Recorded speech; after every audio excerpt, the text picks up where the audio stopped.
Welcome to Fast Play Sports coverage of Indiana high school football tonight from Western High School in Rushville, Indiana. The Western Panthers are playing host to the Eastern Comets from Greentown, both teams from Howard County outside Kokomo, Indiana. I'm Alan James along with Devin Schott. Our game tonight presented by the Kokomo Perspective newspaper and by Xfinity Channel 81. And this should be an interesting contest as we're here in the last third of the regular season and, of course, honoring the fact that this is the last season for the MIC conference here in Indiana. Yeah, it's the last time these two teams are going to match up in the MIC together. Eastern next year going to join the Hoosier Heartland Conference, which features teams such as Carroll, Clinton County, Clinton Prairie, Rossville, Sheridan, Tri-Central. So a pretty good conference for them to join next year, but excited to see what kind of matchup this last MIC matchup has in store. And we'll share more with you in the comments that the coaches made about these changes that are coming for these teams in the MIC as we get through our Howard County pregame show here. And we'll be giving a nice preview of where we are in the MIC going into this, 3 weeks left of the regular season, counting tonight. Should be a great game here tonight. We also, of course, follow the Kokomo Wildcats, who are on the road tonight playing Logansport. And as we give our NCC preview here, we have a look at a Kokomo high school team that is really doing well. They've had a great comeback after their loss to McCutcheon a few weeks ago. Kokomo, second in 5A in scoring, 280 points. That team has scored at this point in the season, second to only Mishawaka, 5A school up north that has scored 282 points so far this season. So the Cats are showing some prowess. And you think that, the Cats run the ball consistently. That just shows you how effective their running game is. Now, the troubles have been on defense for the Wildcats all year. But you go take a look at their schedule. Right now, they're 3-1 in the conference. One of those losses, McCutcheon at the top. Yep. They're now ranked number 3 in the state in 5A. We had a chance to talk to Coach Brett Colby, and we'll have that interview coming up after these messages here from Western. Fast Play Sports coverage of Indiana high school football continues in our pregame. We are Fast Play.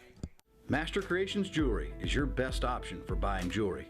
Master Creations Jewelry sells for half the price of most jewelers. Locally owned, Master Creations makes custom jewelry made for you. Are you also in need of cash? Master Creations buys gold, silver, and your old jewelry. Get the best value from people you can trust. Work with a jeweler that makes jewelry affordable. Master Creation Jewelers on Markland Avenue and Cooper Street, Kokomo. KT Sports will give you the latest in local sports scores, news, and features right where you want them, in the Kokomo Tribune and at kokomotribune.com. KT Sports will bring you last night's touchdown passes, smashes and saves, and a preview of what you can expect at the latest tennis match and cross-country finish line. Your neighbor's kids, your son, your niece, your grandkids, KT Sports will bring their games right to your doorstep. Positively part of the game, KT Sports.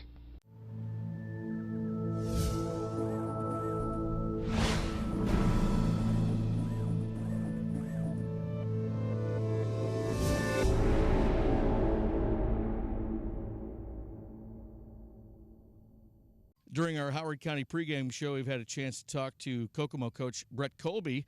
They're playing Logansport tonight, and we resume coverage of Kokomo next week as they host Harrison. And, Coach, you said that, some of the toughest teams you play at home this year. Yeah, we played the good Wayne team and the good McCutcheon team, both still ranked in the top 10 after 6 weeks. They're legit top 10 football teams. And then Harrison right now is tied for the conference lead. They're undefeated. They're 4-0 in the conference. And then we end with Richmond, who's a perennial battle for us every year. So it's a great home schedule this year. If you haven't had a chance to watch us, the next couple of weeks will be good games. Is it tough to have a space like 3 weeks in a row on the road? Honestly, I was talking to the kids today. They're kind of tired of it, but I honestly kind of like road games. I think our kids focus better. As soon as I get them here at school and get them on the bus, we're getting ready for the game. And, a home game, they don't get here until later, and they're straggling in at different times. And so, I think our focus is a little bit better sometimes on the road, especially if you got a kind of an immature team, young team. I think that helps them get focused.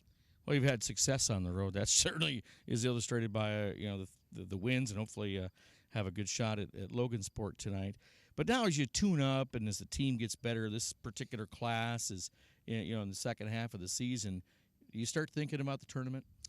Not really yet. I mean, we've still got some stuff to play for here in the last 3 weeks. We're in the last third of our season and kind of the sunset, and then we'll start preparing for that the week after Richmond. We've got 2 weeks to think about the tournament because we've got an automatic bye around week 1, and that's our fall break. And I matter of fact, just told the kids tonight our schedule for our week off that we've got there. We're going to practice Monday, Tuesday, Wednesday, and we don't have school that week, and we know who we're going to play. That's not going to change with the games Friday. So whenever we get the draw, we're going to have 2 weeks to prepare, and we got that week to get the game plan in and get it set, and then we'll have another week to perfect it. Sounds like a plan to me. Good luck against Logan here tonight, and we'll look forward to seeing you guys against Harrison next week. Thanks. The Berries run the option offense. You've called those games before. Sometimes it's hard to find the ball, so we got to do assignment football. Yeah, amen to that. Good luck. Thanks. And, of course, the tournament draw comes up on Sunday, October 12th, to really give Kokomo a beat on what's going to be happening for the sectional. They'll be playing in the 5A Harrison sectional, and they have that first week bye, of course, on how everything is going to pan out for the Cats as they approach the tournament. Kokomo 4-2 overall on the road against 2-4 Logansport tonight, and it's been September 2006.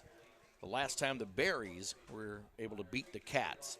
And, of course, Kokomo has the second-ranked rusher in the NCC with Jerron Gray, 928 yards for him going in tonight's contest.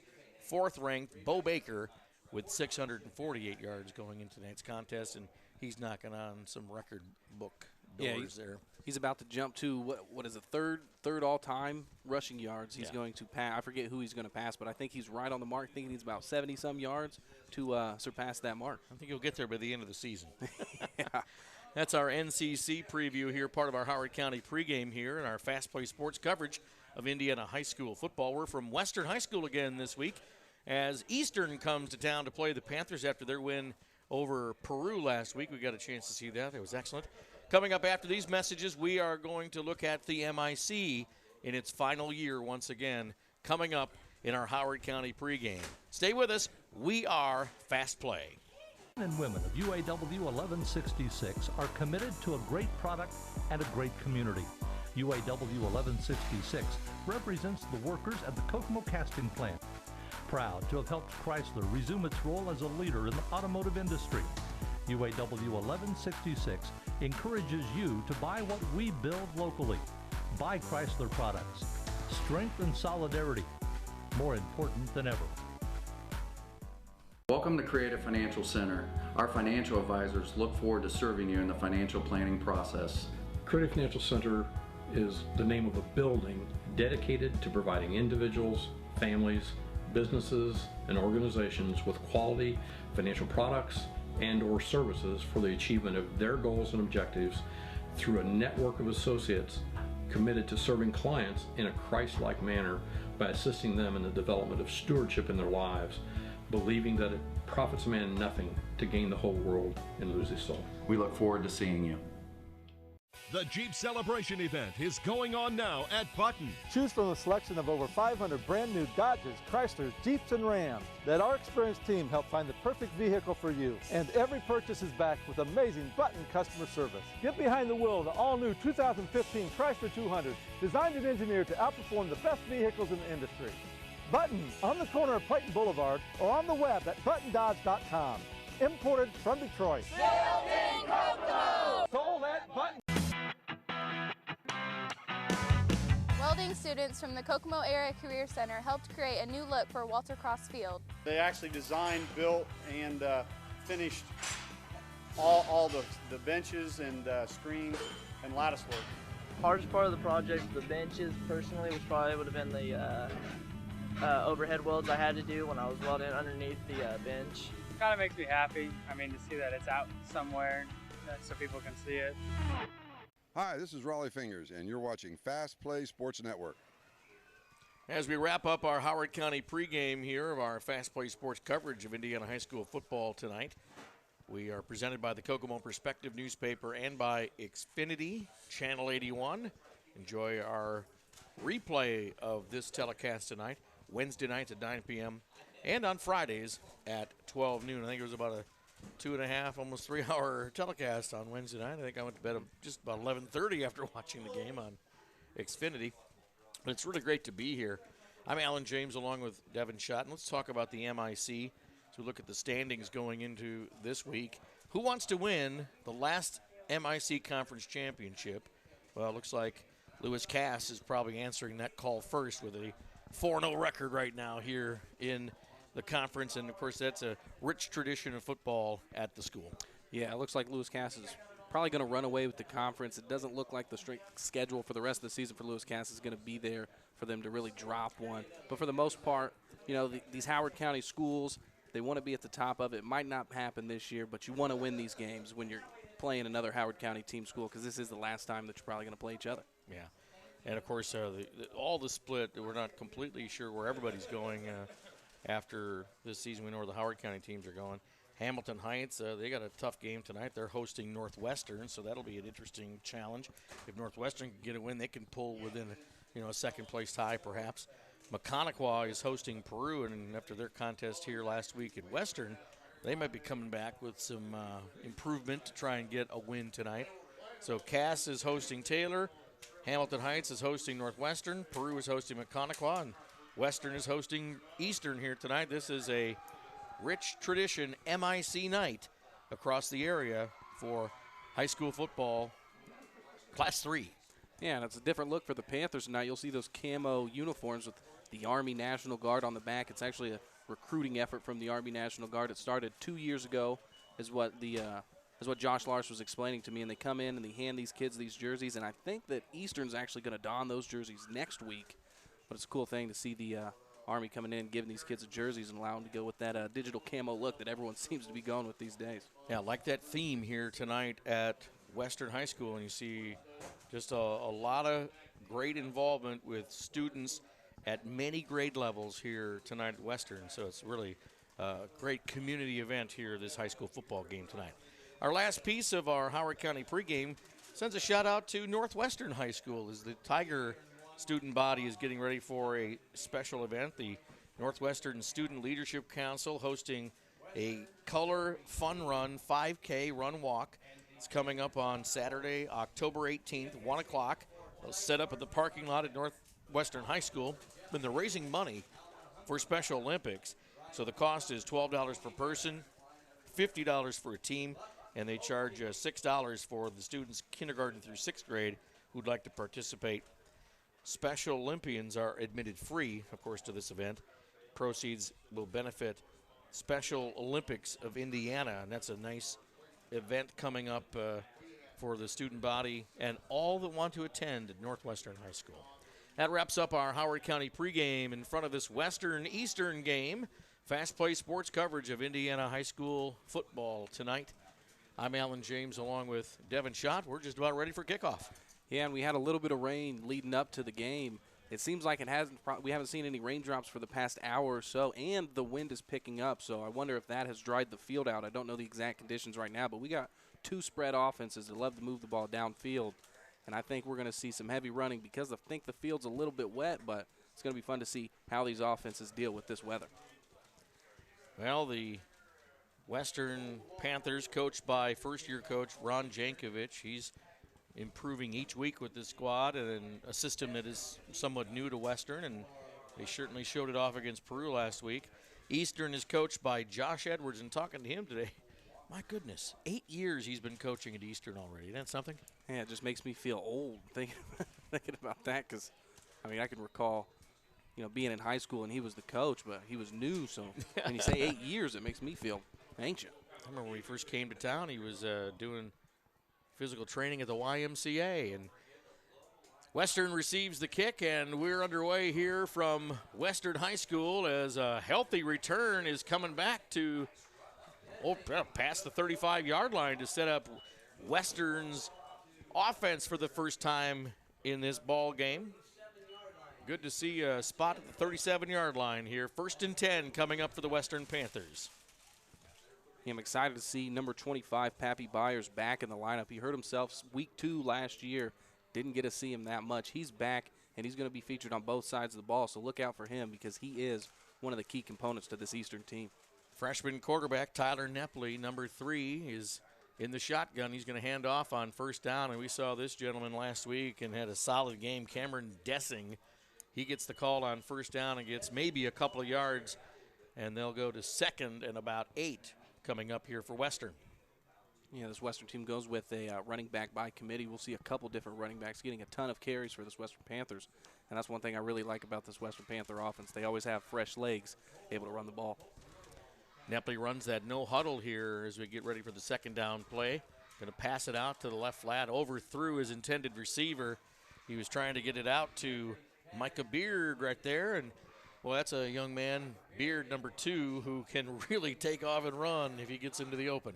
Yeah, might see a little glimpse at how wet that ball is. It looks like it kind of got away from Nepley right there. A little screen pass overthrew the receiver.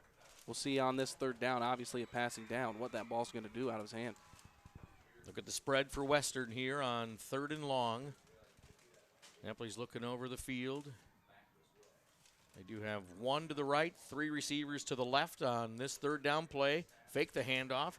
Nice rhythm pass, overthrows number 2, Beard, once again, and that goes incomplete, and it's a 3 and out for Western here on their first possession. Yeah, and I think the ball is just a little bit wet. It looks like Nepley's having trouble throwing it on target. And I think we're going to see some heavy runs tonight. I think the clock's going to be running all game. Really excited to see what Eastern has on offense. They have 2 players that are going to be featured all night, Austin Bates and Pappy Byers. Austin Bates last year threw for just a shade under 2,000 yards, so that just tells you how good of a thrower this kid is. He's a senior. This is his 3rd year starting for the Eastern offense, and I'm expecting to see some big things out of him tonight. KT Sports, our first quarter sponsor of our Fast Play Sports coverage of high school football tonight, Kokomo Tribune. So that goes out of bounds, and they'll spot the ball for Eastern at approximately, here we go, mark it off to the just inside or outside the 30-yard line. That'll be 1st and 10 for the Eastern Comets coming up here. I'm Alan James along with Devin Schott. Our second week consecutively here covering the Western Panthers. Great facility here at Western, good press box. Great food here too, by the way. They really treat everybody in the press very nice here at Western High School. I stocked up on some turkey sandwiches, and it doesn't help that I added that on top of the Bella's Pizzeria that I ate before the game. And I got to watch what I'm eating. All right. We'll look at that quarterback for the Eastern Comets. That's Austin Bates. Look at the size on him. He's a 6'4" quarterback, and he, of course, is a senior for Eastern. And they're called a false start against the Comets here. They can't quite get things rolling, and they're going to back up 5 yards just to get things going. 1st and 15. But boy, I tell you, seeing a 6'4" quarterback at any level is incredible, and see that here at the high school level, that Bates can put on a show. Yeah, Eastern's had some athletes come through their school here in the past few years. I don't know, a couple years ago, if you remember Josiah Price, big guy. I mean, he's catching touchdown pass from Michigan State right now, but that's a lot what Bates reminds me of is Josiah Price in the size of his frame. Shotgun for Bates. Hand off on this first down and 15. And boy, Western showed it last week against Peru. They can really play against the run. And one of the guys you'll watch is number 44, Corey Hinkle, a senior for Western, and you'll see his number 44 right there, and he will make a lot of tackles for this Western defense. Second and incredibly long here for the Comets after they set themselves back after a motion penalty or false start penalty on that first down. Bates is going to throw this time. Nice rhythm pass intercepted right there. Western gets the first big turnover of the game, and it's number 6. That is,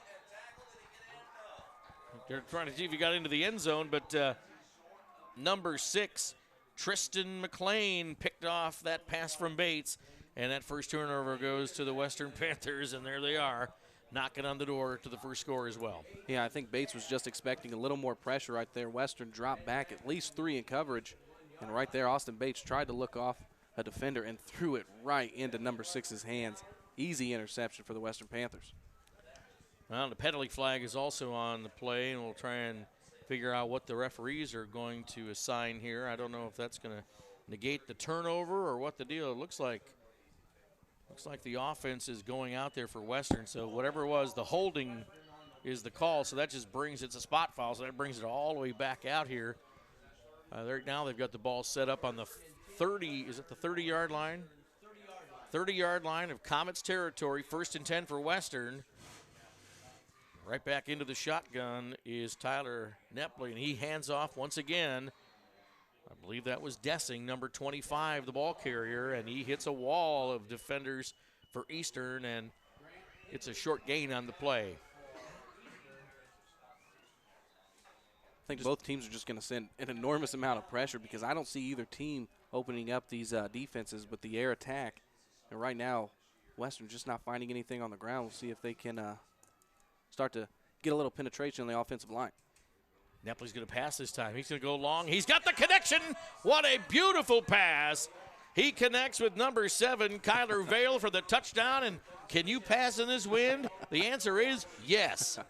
Well, I just ate my words right there. Nepley dropped back through an absolutely beautiful pass. We'll see it here on the button dodge instant replay. Just a great pass by Western. I think maybe the field's a little drier than we thought because it looked like that pass did not bother Nepley at all getting it out of his hand.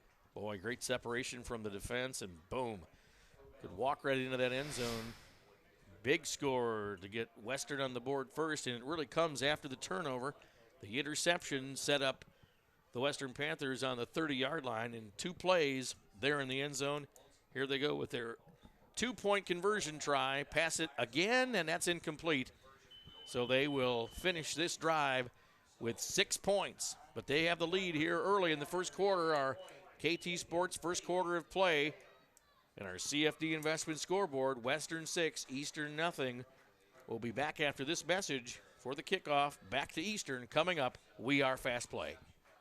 The Jeep Celebration event is going on now at Button. Choose from a selection of over 500 brand new Dodges, Chryslers, Jeeps, and Rams. Let our experienced team help find the perfect vehicle for you. And every purchase is backed with amazing Button customer service. Get behind the wheel of the all-new 2015 Chrysler 200, designed and engineered to outperform the best vehicles in the industry.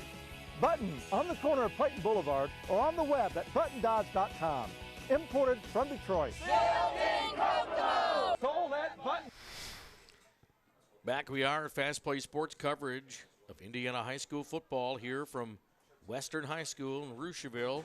The Panthers are hosting the Eastern Comets, and the opening kickoff went to Western, and the Eastern defense was able to shut them down 3 and out.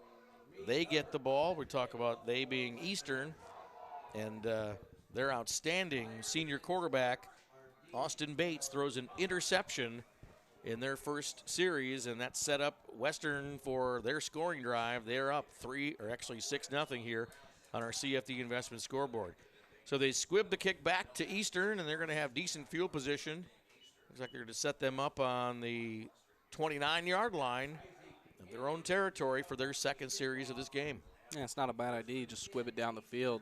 Your natural reaction is to just fall on the ball. And, you know, in high school, as soon as your legs, shoulder, back, butt, anything's on the ground, you're automatically down. See big number 19, Austin Bates, the senior quarterback for Eastern.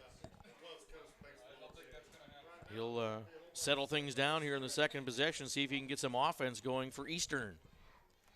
1st and 10. Our game presented by the Kokomo Perspective newspaper and by Xfinity, Channel 81. Puts the receiver in motion, and here we go. Throw it out to the right. That catch is by number 12, Scott Mullenix. He's a sophomore receiver here on the Comet squad, and just about a yard is about all he's able to accomplish with that play. Yeah, not much there, but getting a completion may be the factor that kind of gets your offense going. You'll see that time Pappy Byers lined out wide. He usually runs the ball, but a ton of different formations that this Eastern offense goes with.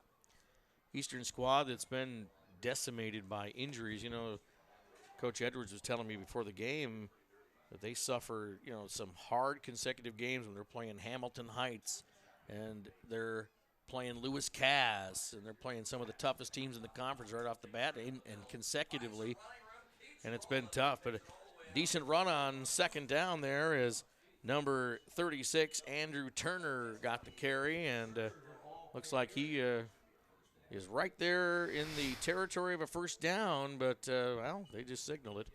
That's a first down. Look at this running play here. That did get the first down for the Comets here on this play. Yeah, wide open hole. Offensive line gets just enough push for him to gain 10-plus yards. And that's a great run to establish the run for your offense because, as you know, the run opens up the pass. We'll see if that creates a good balance for this Eastern offense. And they got an excellent spot there from the referee as well, so that helped the cause. Ball carry was number 25, Pappy Byers. That's his first carry, and he was kind of stuffed at the line of scrimmage there on first down. Yeah, Western sending a lot of pressure. Something we've seen a lot last week. Western sent guys off the edge through the middle. It seemed like every play, at least one guy was getting rushed. No gain on first down. 2nd and 10 coming up here for the Eastern Comets. Turned the ball over on their first possession of the game, the interception. Now this is their second series. Shotgun for Bates. He's going to option outside. Ooh, turns out his runner, but he gets out into the open on the left side. He's got a boy. He's going to carry that defender all the way across the first down marker. Nice play as number 21, Kerrigan Foregrave, gets the ball, does the pirouette, and gets the first down. I was going to say the best part of the run was him just maintaining his balance, going out, spinning around to catch that ball. And then look at the second effort here. 2 defenders on him, and he gets an extra 4 yards. Good enough for the first down. Yeah, he's dragging number 11 for Western as Park was dragging him down to the ground. But 1st and 10 now as they cross the 50-yard line and into Western territory. Direct snap. That goes right to Byers, and he gets a few yards on first down. Starting to see a little more finesse from this Eastern offense, and they're showing some life here on this series. Yeah, I really like the way the Eastern offense works. You give the defense a ton of different looks. You run the ball, you establish the run first, and that opens up the pass, and that seems to be the formula right now for the Comets.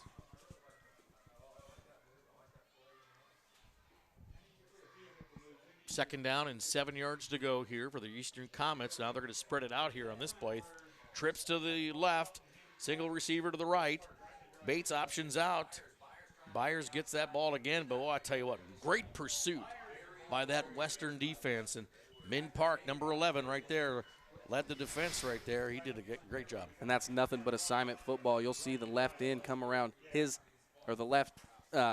actually the middle linebacker. Yeah, well, actually, there's Park there, but it was actually number 40.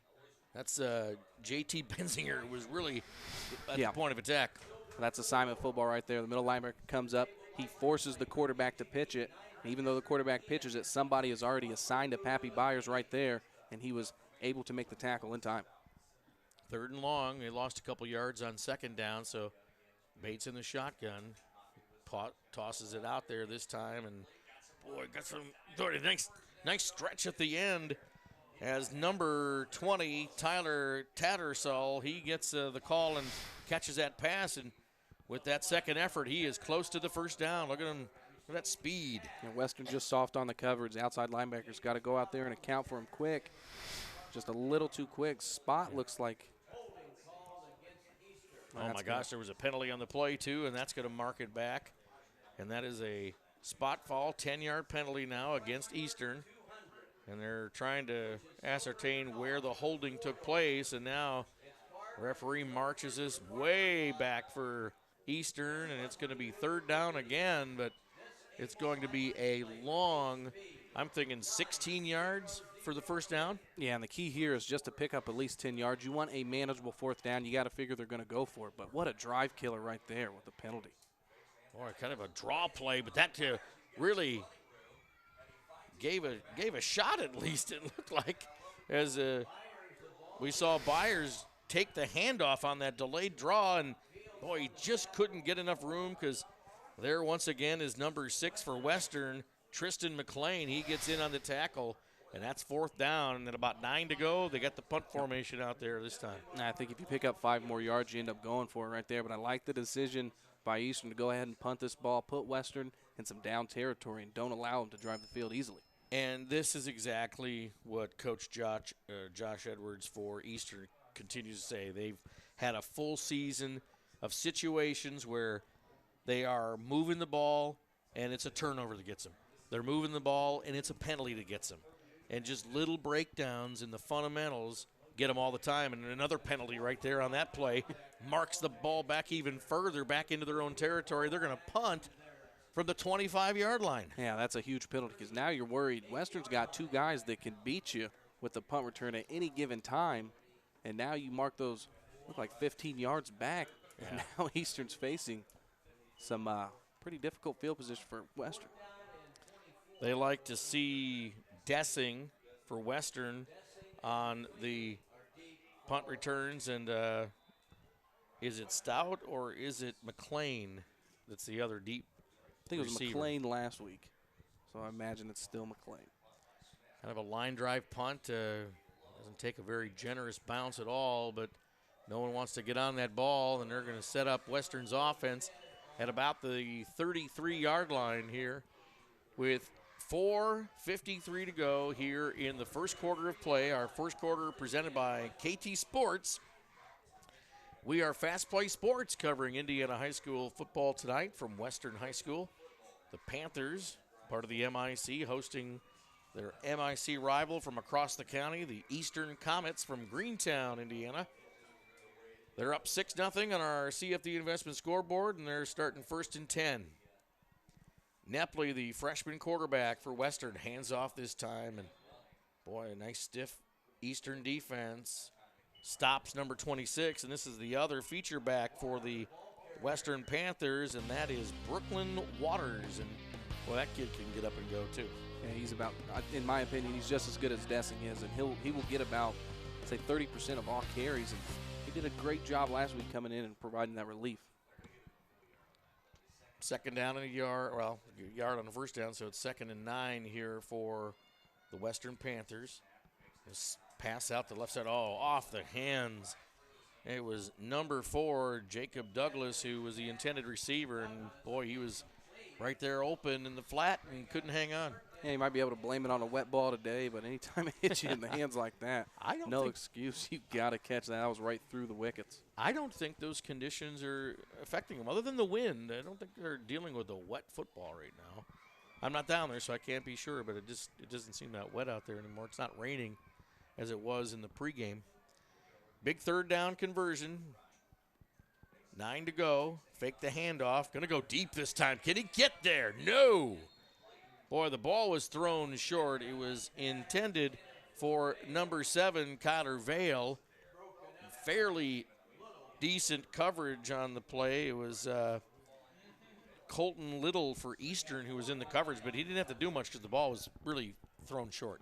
Yeah, it was a short throw. And, again, Alan, I'm calling it a wet ball. I'm going to go check the field conditions at halftime, but it looks like quarterbacks are having just a little bit trouble with the ball coming out of their hand. But how about Kyler Vale? He seems to be like the big play guy for Western. He had a huge play last week. I expect to see big things out of him as well. Hinkle kicks the ball for Western and right back to about the 30-yard line. So they're really playing between the 30s right now, with the exception of the interception that put Western on Eastern's 30, and they were able to get it into the end zone. We're keeping it really in the middle of the field right now. Yeah, we've seen some all right punts, even though I don't think one's had more than 1.5 seconds of hang time. Pretty much line drive punts. They're knocked but down. Acceptable in high school football for sure. Well, I'll tell you what. I can tell it's raining now, so I'll give you the benefit of the doubt now that there are wet conditions now facing these two high school football teams here tonight. Eastern has their third possession in this game, and I'll tell you, last time they were really moving the ball with the offense that they had, it was penalties that was just stopping Eastern. So Bates from under center this time throws it out to the left, and that, had that gone to the ground, that play or that pass went behind him, that would have been a live ball on the ground had that not gone out of bounds.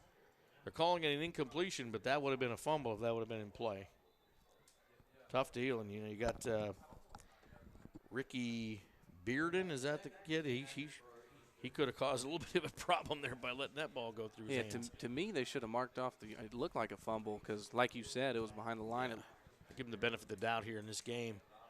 Oh, nice little bit of running room on the right side this time, as it looks like the little speedster for Eastern, and that's number 25, Peppy Byers. You kind of like that kid. I like that name. I mean, how can you not like? I wish he played baseball. That's definitely a baseball name, Pappy Byers.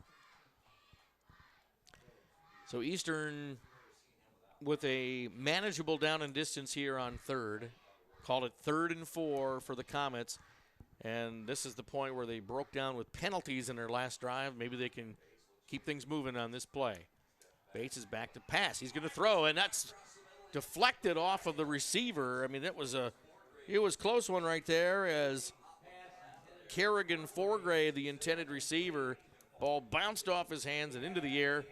Thank goodness no Western defenders were in the area where the ball came down, or that would have been another turnover. Well, another hold caught on Eastern here. They're just shooting themselves in the foot. Oh.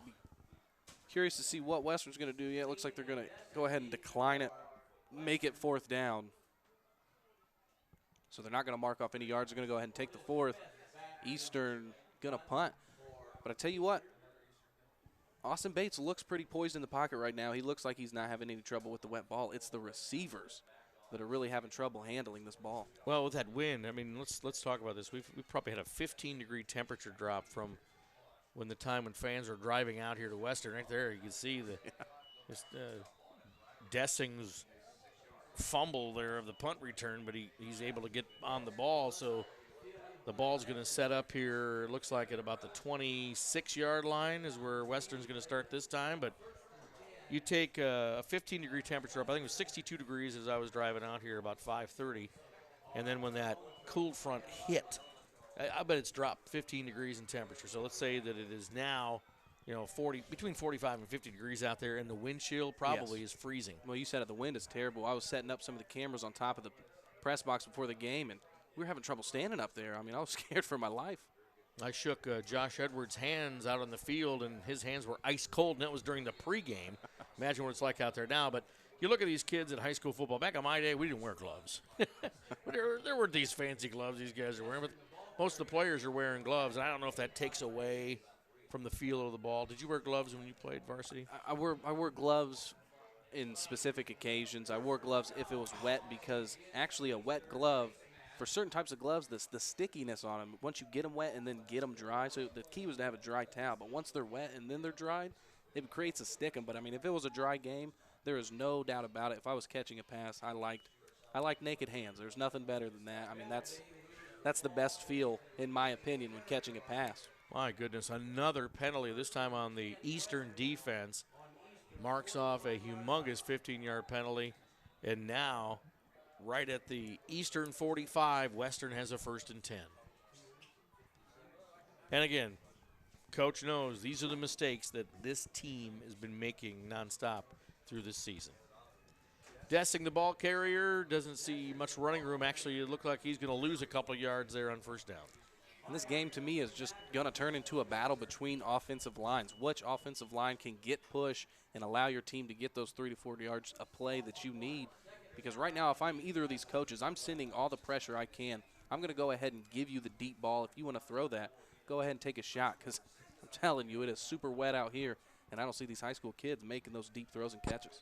Yeah, these are some of the tough conditions you have to play football in, and wet and cold tonight is the call. Quite the opposite from what we saw a week ago when we were watching these Western Panthers play the Peru Tigers. And, boy, just all kinds of confusion, not only with the pressure that was coming in from the Eastern defense, but really nobody open. But Nepley throws the ball incomplete, so it's going to bring a 3rd and long for the Western Panthers coming up. And these are the worst conditions to face for these two offenses. You've got people that just constantly spread it out, try to open up the defenses. And right now, I mean, just a limited amount of run plays you can go with the spread. Curious to see what Western's going to go with here on 3rd and long. Well, they stop the clock. They want to discuss something as the referee wants to discuss either the spot of the ball or something. But they're not ready to release these guys into this 3rd down play just yet.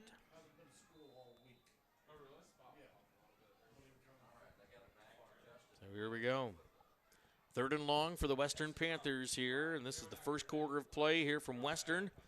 Nepley's going to throw. He's got some pressure from Eastern, but that ball just wobbled He was trying to get it out there to number 7, Kyler Vale, but no chance on that pass play in the rain and wind that they're playing in right here at Western. Yeah, that's number 20 for Eastern, Taylor Tattersall, coming off the edge and pressure. And I like the call by the defensive coordinator for Eastern. Send as much pressure as you possibly can, right? Because I'm making my bets against these quarterbacks just to make the throw and the receivers to make the catch. I mean, 5 yards deep down the field, it's going to be tough with these ridiculously wet conditions. Hinkle loses that ball on the exchange. It's loose. Eastern can pick it up right here, and they do. They got a chance to move it down the field, and the ball's still loose, but it's going into the end zone. Touchdown for Eastern, and it's amazing. I was just looking for that number 54 on the roster, and I couldn't find him. I'm not sure what that player's name is, but he's playing an excellent game on defense right now. I can't recognize him because that number is not on the Eastern roster here tonight, but he ends up picking up the ball right there and advancing it all the way to the end zone, and they tie up the game. Yeah, the no-name kid. I mean, the Lone Ranger. Who is this kid? Who is he?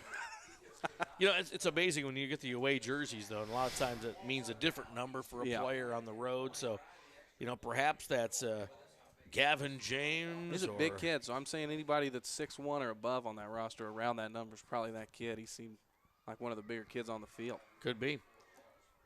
Kick for the extra point is low and no good. So that is the tying score after a miscue. Hinkle couldn't handle the punt snap. Ball's on the ground, and it gets loose. Eastern picks it up, and now we've got ourselves a tie game. With the conditions, this game could go anywhere. Yeah. We'll take a quick break. We're back with more of the first quarter action from Western. Stay with us. We are Fast Play. Welding students from the Kokomo Area Career Center helped create a new look for Walter Cross Field. They actually designed, built, and finished all the benches and screens and lattice work. Hardest part of the project, the benches, personally, which probably would have been the overhead welds I had to do when I was welding underneath the bench. It kind of makes me happy. I mean, to see that it's out somewhere so people can see it. We do have, we found our player, Evan Ellis, number 54 on the away jersey, was the defender who picked up that ball and ran for the touchdown. So congratulations to Evan Ellis for his tenacity on that play, and he gets a score here in the ball game. Yeah, what a difference in numbers right there. 84 on the home jerseys, 54 well, on I'll tell you what, you nailed it, though. He's a sophomore. He's 6'1". Yeah. You have a good eye from the press box, Devin. Big kid. That's a great thing for Eastern. We're talking about the youth of this Eastern program. Right. Numbers are down from last year, but the youth is there, and that's good to see anytime. Boy, look at that booming kick here this time for Eastern. All the way back inside the 10. Is that Dessing who's got running room? Oh, yes. What a nice return from Dessing, number 25 right there. One of the key running backs of this Western Panthers offense, and he brings the ball all the way out to the 44-yard line. Excellent field position for the Western Panthers, but these conditions are worsening as we move on because the rain is much more steady and the wind is still stiff out of the west-northwest here at this stadium here at Western High School. This is going to be a tough contest here for the rest of the way. This is a statement drive, in my opinion, for Western. You have to go down the field and show each other and the Comets that you can score in these conditions. Pitch out this time. That's going to be, is that Dessing again who just returned that punt? You know, the separation between the 25 and the 26 is sometimes tough to get, but that was Dessing on the run, so he taps out after that play, and that's going to bring in number 26, Brooklyn Waters, on this second down play after about a 4-yard gain on the play. You can see how much trouble Dessing was having trying to change directions right there. So that's not Dessing this time. That's Waters on the carry, and he moves closer to that first down marker, but not far enough yet. It's going to be 3rd and 4 coming up for the Western Panthers, trying to keep this drive alive after Eastern recovered a fumble on the punt and returned it for a touchdown to even the score here in the first quarter. So this one, as far as the drive is for Western, is important. It's going to be Waters this time breaking into the open. He's got a chance to go pretty far as the pursuit of Eastern gets him down inside the 25-yard line. Waters with a nice fresh set of legs got some great yards there for Western. And that's the key factor, in my opinion, when it comes to the run game of this Panthers offense. You got a kid that has fresh legs. You get a guy like Dessing that just pounds you up the middle, and then you got some fresh legs like this guy coming in. And look at the second effort. Talk about yards after contact. That kid's got a lot of them.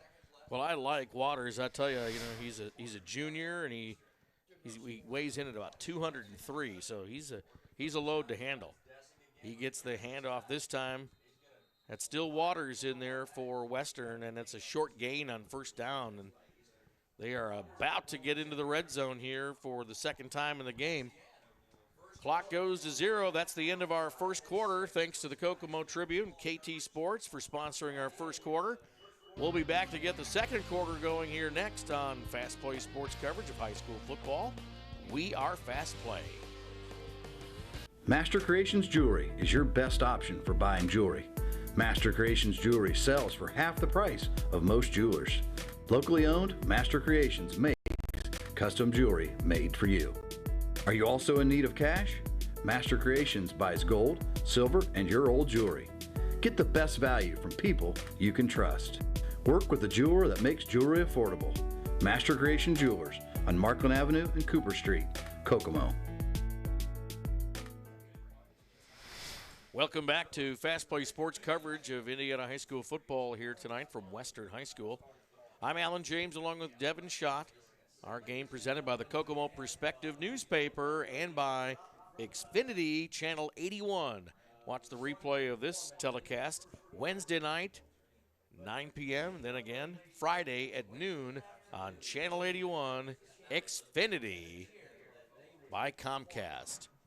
We start the second quarter of play, and the Western Panthers are spotted inside the 25-yard line, 2nd and 10, after some excellent running by their junior running back, Waters, who has carried this thing here and a couple of great carries to get it within scoring position.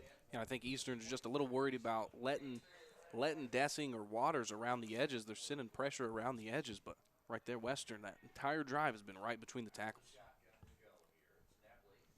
Eastern's been pretty tough on defense, but Nepley's going to throw it into the end zone this time, and it's almost intercepted.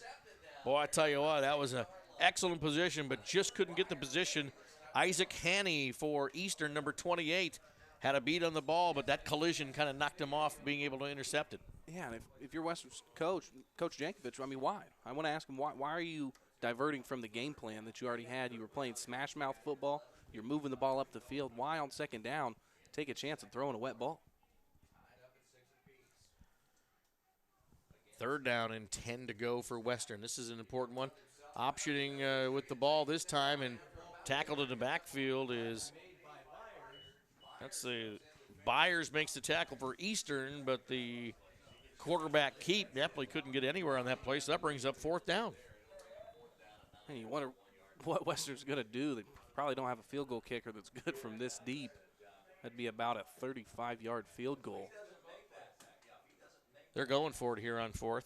You got to. In this part of the field, you have to go for it. I don't disagree with this opinion, but what are you going to do is the question, because I don't think throwing the ball is going to be very effective. Quarterback number 3, Nepley, fakes a handoff. He's going to go deep down the middle, and we'll wait and see if there's any flags.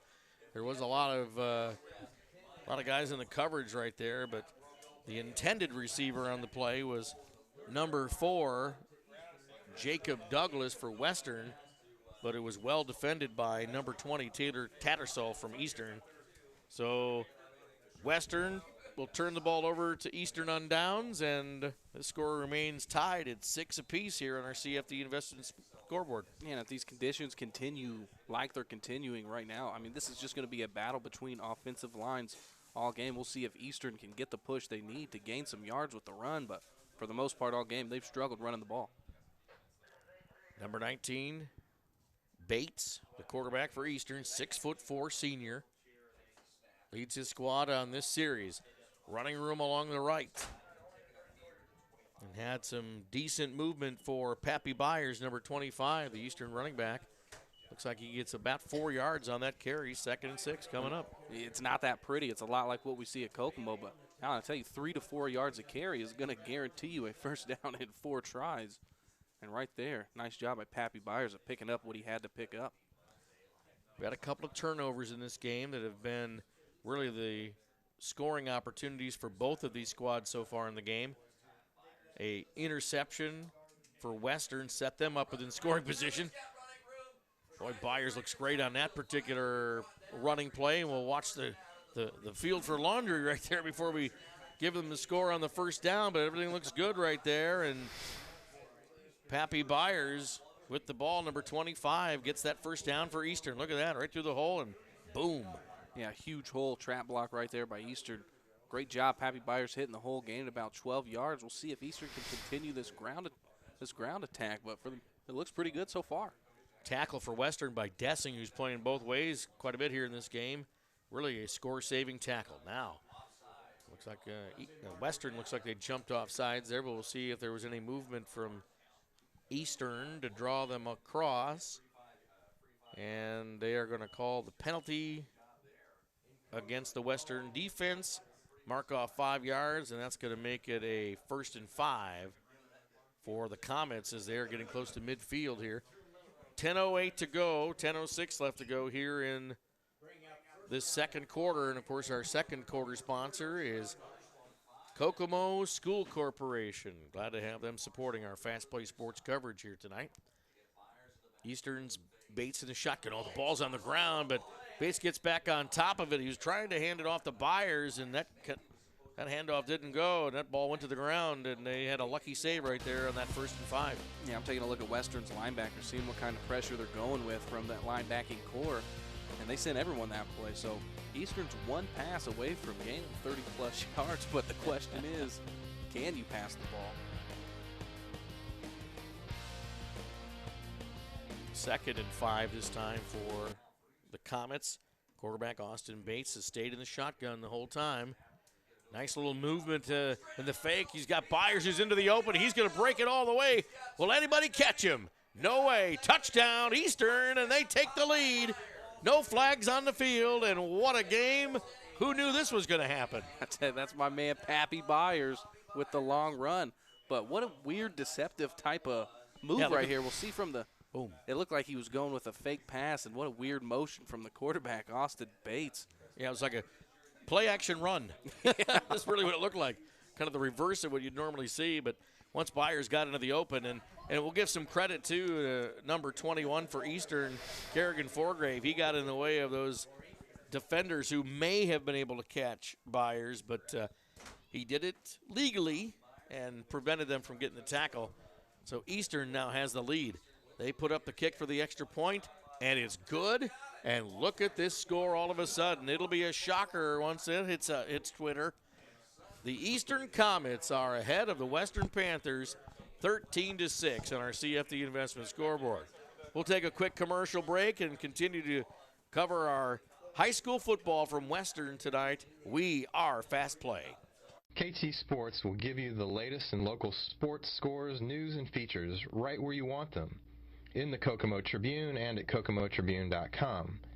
KT Sports will bring you last night's touchdown passes, smashes and saves, and a preview of what you can expect at the latest tennis match and cross-country finish line.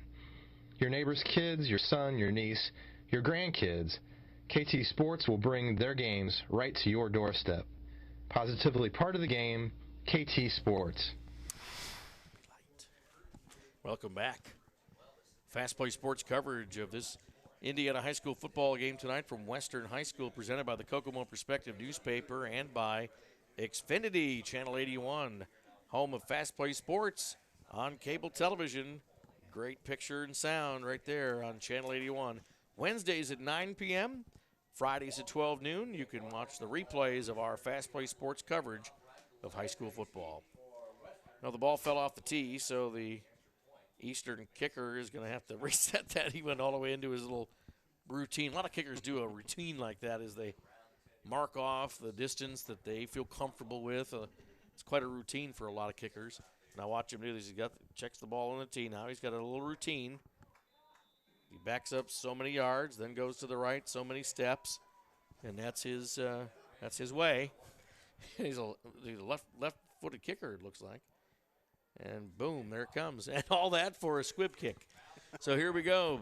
Take the ball from the 25. Nice return going on right now for Western. And it was probably this time it was who's for Western this time? Was it Douglas or McLean had the ball on that return? Number 4, I believe. Yep. Yeah. So that was Jacob Douglas on the return. Nice job. Set the ball at about the 49-yard line of Western territory, 1st and 10, and now they're down by a touchdown. Much more sense of urgency now for the Panthers playing at home here tonight in the black uniforms. That's Dessing, number 25, sweeping around the left side. He can't quite beat the edge as the pursuit, including number 19, Austin Bates, gets there to stop him, and it's a short gain on 1st down. It's a nice job by Eastern, sending pressure on the edge, not allowing Dessing to get outside there, containing him to only a couple yards.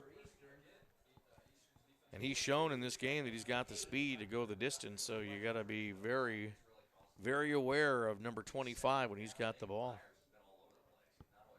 So here we go. Nepley from the shotgun. He's going to keep it this time, but oh, what penetration. Number 20 for the Eastern defense, Taylor Tattersall. He got through the gap and right into the backfield, and no gain on 2nd down. Tell you what, he's sending a lot of pressure from that strong side. Seen him, talked about him last drive. He's really quick, and he's not allowing Nepley to get anywhere. This is a big 3rd down for this Eastern defense. Nepley, the quarterback, number 3 for Western in the shotgun. This time he's going to roll right, throw it out into the flat, almost caught, but nice coverage on the play by number 42 for Eastern, Ross Smith. Way to go, Ross. Good play there as he prevented a 1st down, and I think, get the replay here, I'm thinking that was, wasn't that Dessing as the intended receiver? I didn't catch it. It's hard to pick up these numbers right right he was now. in the crowd on the sideline once he got there, so it was hard to see him. I think it came out to either Dessing or Waters on that play. Nope, it would have been a receiver, and I still can't make out that number. I think that's number 2. Anyway, so they fake the punt, and what a successful play with Kyler Vale holding on to the ball. He takes the snap, takes off, and gets the 1st down. Yeah, I told you Kyler Vale is that big play kind of guy for this Western team. Made a tremendous play. I think an interception last week and returned it for a ton of yards right there. What a gutsy call by this Western offense. Yeah. Now threatening to score. I like it, though. I really do like that call. Nice save from the very busy Pappy Byers for Eastern, number 25 on that tackle, but now 1st down play for Eastern. Nepley keeps it on that play. There was lots of penetration in the backfield once again as Pappy Byers, number 25, got the penetration for the Eastern defense, and they are not making it easy for Western here tonight at all. Yeah, Western just not getting a lot of push on the offensive line. They're having to find their yards in weird ways, and you know, if I'm Coach Jankovic, I'm stressing to my offensive line after this drive. Hey, guys, you've got to step up. You have to get some push on this offensive line if these running backs want to get anything. 2nd and 10. This time he's going to hand off. That's Waters with the ball that time, and a short gain for the Western offense. And the good news is the rain has kind of let up here at Western, and that's given these guys a little bit better atmosphere to play, but that wind is keeping it really chilly on the field for these cold hands. I'll tell you what, it's a little chilly up here in the press box. I can't even imagine what it's like outside. No huddle offense for Western as they're getting their play from the sideline. Get the right formation. This is another 3rd down conversion, and one of those situations where the Eastern defense, they'd like to perhaps stop them here and stop them on 4th down and get the ball back here in the 2nd quarter. I think you just send a ton of pressure. Whistle. Flag. Penalty stops the, I think the, was it a delay of game? Yep, delay of game, because we heard this whistle sound. I thought it was somebody's phone in the press box, but it's the scoreboard operator, the alarm going off that the play clock went to 0. So that's what we were hearing in the background here in the press box. So that is a setback for Western as they now have a 3rd down and 12 to go to get this first down to keep this drive alive. I imagine Jankovic is going right back with the draw. It's tough to pick up a lot of yards. You probably don't want to pass, but you definitely want to get enough to make this a manageable 4th down. They're obviously probably going to go for it at this point on 4th down. Got Waters back to pass. Oh, what a nice connection right there. I believe it's enough for the first down, and boy, you talk about a great opportunity for that pass connection as the pass went to Stacy Hutchinson for Western, and that moves the chains. First down for Western. What a nice play for the successful conversion on 3rd down, and now fresh set of downs for the Panthers. Nepley hands off this time. Waters across the right side. No, it's a fake. My goodness, faked everybody out, including me. Nepley does the keeper. Everybody thought that Waters had the ball, and he scoots around the left side. Yeah, that's just a great job of carrying out your fake right there. Anytime when you watch the big boys play, you watch the professionals, I especially challenge people to watch the triple option in college. When the camera guys have trouble picking up the ball, that's when you're carrying out your fakes well. And right there, Nepley did a great job of hiding that ball for as long as possible. And Waters looked good. He looked like he had the ball there on the right side. This time he does get it. He's going to walk into the end zone. Touchdown, Western. And they've got a chance to tie up the ball game here in the 2nd quarter.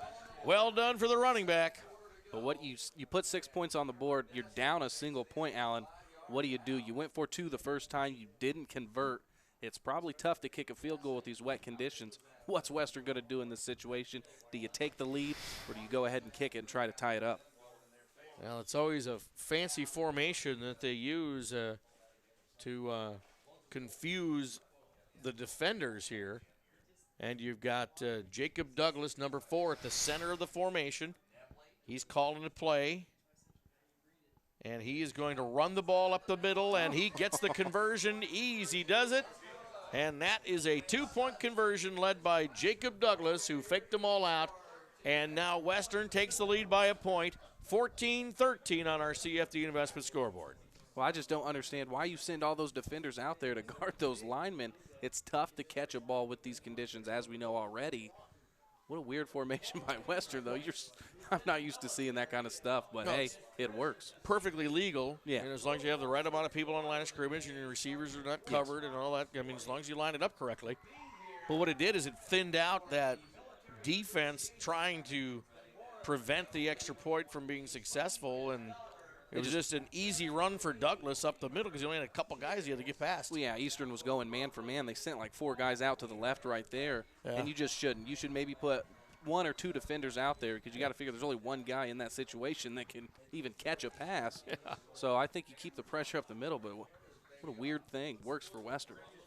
Well, they take the lead now with the 14-13 score. They're going to kick it away to the Eastern Comets with plenty of time on the clock. 5:39 to go here in our 2nd quarter of play. 2nd quarter is presented by Kokomo School Corporation here. FastPlaySports. Coverage of Indiana high school football tonight presented by the Kokomo Perspective newspaper and by Xfinity Channel 81. I'm Alan James along with Devin Schott. And this has really turned out to be a great game tonight. Now they're going to go with the holder here. The ball's having trouble staying on the tee. Let's hope it doesn't go the old school Charlie Brown. A little different kicker this time as the Well, he should have been down already. Fumbled. Yeah, he's down where that ball was. He's down. He is down 20 yards before he even returned that. He is down as soon as he made contact with that ball. He was on both knees. I don't understand how the officials missed that. And they're not acknowledging that unless they've changed that rule in high school football, but not sure what's going on. But that's unacceptable from a licensed high school crew. That's right. Now, I know this crew. My stepdad was with this crew last year. This is Tony Barrett. He actually left this crew to join Jim Newburn's crew, but I mean, that's unacceptable at any level. That's just a complete blown call right there by the officials. I'll see what Eastern does. Bates in the shotgun. He's got a little better weather this time as the rain has been diminished somewhat here. Hands off to Byers, who slammed to the ground after about a 3-yard carry, and I think the ball came out, but there was certainly caused by the ground, and that will be counted as a 4-yard gain for Byers on the play. 2nd and 6, and plenty of time on the clock as it keeps rolling here. 5:05 to go here in the first half. Eastern has shown that they can move the ball, and their speedster, number 25, Pepe Byers, can certainly go the distance as he goes off to the right side this time, and he's showing some room. Will he get to the first down marker close to the out-of-bounds line, and they stop the – are they going to stop the clock? Clock is still rolling, so he didn't get out of bounds. They're going to set the ball as quickly as they can. He's going to be 3rd and about a yard. Clock is rolling here for this important 3rd down conversion for the Eastern Comets. Under center this time. Bates is going to keep it himself. Quarterback keeper looks like he's got the distance to get the first down. That'll stop the clock to move the chains at least, and you got to be concerned about the clock on this drive. Well, yeah, you got 4:32 left. You got to imagine Eastern's going to stay with the running game. They are dominating on the offensive line. They're getting a lot of push on this Western defense. I think you just continue to run the ball and try to knock out as much of this clock as possible. But right now, this run game is definitely working.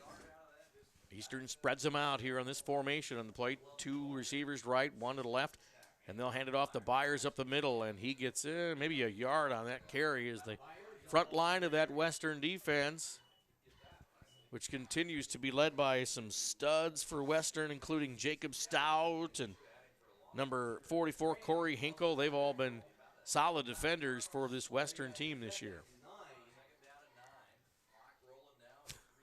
Still just right here at near midfield here. Big, important play for the Comets as they try to keep this drive moving toward Western territory. Nice exchange. Hinkle gets it this time, but they're keying on him, and he doesn't get very far in the 2nd down run. Maybe advancing another yard, maybe 2 on the play. And going up the middle, that's, of course, you can't knock that because they do have a touchdown score that way, so you don't want to knock what they're doing. But it's a big 3rd down now. 3rd and 7 this time for Eastern, and they are down by a point on our CFD investment scoreboard. Western leads 14-13. They pass it out to the right. Well, he bobbles the catch, but he's going to get the pursuit of that Western defense there quickly, and maybe another yard advancement on the pass play. And this is a tough decision. They're across midfield. Do they keep it or punt it? It's tough to say. I think you've got to punt it. You cannot give Western this type of field position, especially you got to think there's a chance of a botched snap, and you're really limited to the amount of plays you can run. And 3rd and 4th down here, I mean, it's wet. You know you're probably going on the ground, and I think you're just the forces are against you, and you have to give this one up. Well, they're going to punt it. Josh Hosey, by the way, number 66, right there on Hinkle or on the. Now we got another chance to advance it here this time as number 6, Tristan McLean's trying to go the distance here for Western all the way. Touchdown on the punt return. What a change of momentum with that, but there is a flag on the play. I think it's going to be I saw a block in the back, but it was on this side of the field towards us, so I'm guessing it's probably a hold, and as you know, a spot foul. That's going to back him up 10 yards from where that was called. I hope that wasn't the call right there, that lean in like that. Maybe it was right there. Well, that's going to negate a big return for McLean that went all the way to the end zone. But that's a break for Eastern right there, because what a poor result of a decision to punt the ball when you maybe perhaps could have went for it on 4th down. Well, they shouldn't have strayed away from just kicking the line drives. That one had a little more air on it than usual. But you got to work on your directional kicking, especially against a return team like these Western Panthers. I mean, just kick it towards the sideline. Don't allow them to catch it in the middle of the field and have all that room to work with. Well, that's all about repetition, and you look at the punter on that play for Eastern, Spencer Day, is a junior. You know how many reps he's had in a game situation as a punter, but repetition and the amount of time you spend in game conditions is really what separates the development of football players here in the North compared to those in the South, they get to play a lot more games and a lot more repetitions before they get to college. So they hand off up the middle. Nothing doing there. The Eastern defense, led by number 36, Andrew Turner. Eastern still got 3 timeouts left. I'm surprised they didn't try to burn one and force Western to punt in their own territory. I mean, you got to think they're going to go with the run. There's not a lot of room to work with here. Western needs a little bit of breathing room. See the rain there on the, as the cameras in high definition are on the field there to see the conditions right there. Dessing really gets nailed in the backfield, and there's that Evan Ellis, number 54 again, who played some great defense for Eastern here tonight. Had that fumble recovery for the touchdown earlier in the game, and he's having a big one. I think they just called timeout. It looks like, I don't know who called it. Probably Eastern, but I'm glad he called it. But he let 40 seconds off the clock, and, you know, those 2 plays, he could have called. I was looking up at the clock at the end of that play. It said 38. That's 18 seconds from where it's actually stopped right now. You are definitely having a difficult time coaching this game here tonight, Devin. I mean, it's been one of those games where it's interesting how the elements have affected this play. When you measure up what's happened to both of these teams throughout the year, the Western program under first-year coach Ron Jankovic is seeing a whole new offensive scheme. It's taken them weeks to get it down. They start getting more and more success each and every week. Had a great performance against Peru last week. On the other side of the ball, it's the Eastern Comets. Josh Edwards says, we've been moving the ball. We've been in close games. We're losing by a touchdown. We're losing because of penalties and freak things, of turnovers happening. And, we're losing by a touchdown here and a touchdown there. Nothing that says that this team can't play football. It's a good squad. Tonight, you get these two forces coming together on this October 3rd.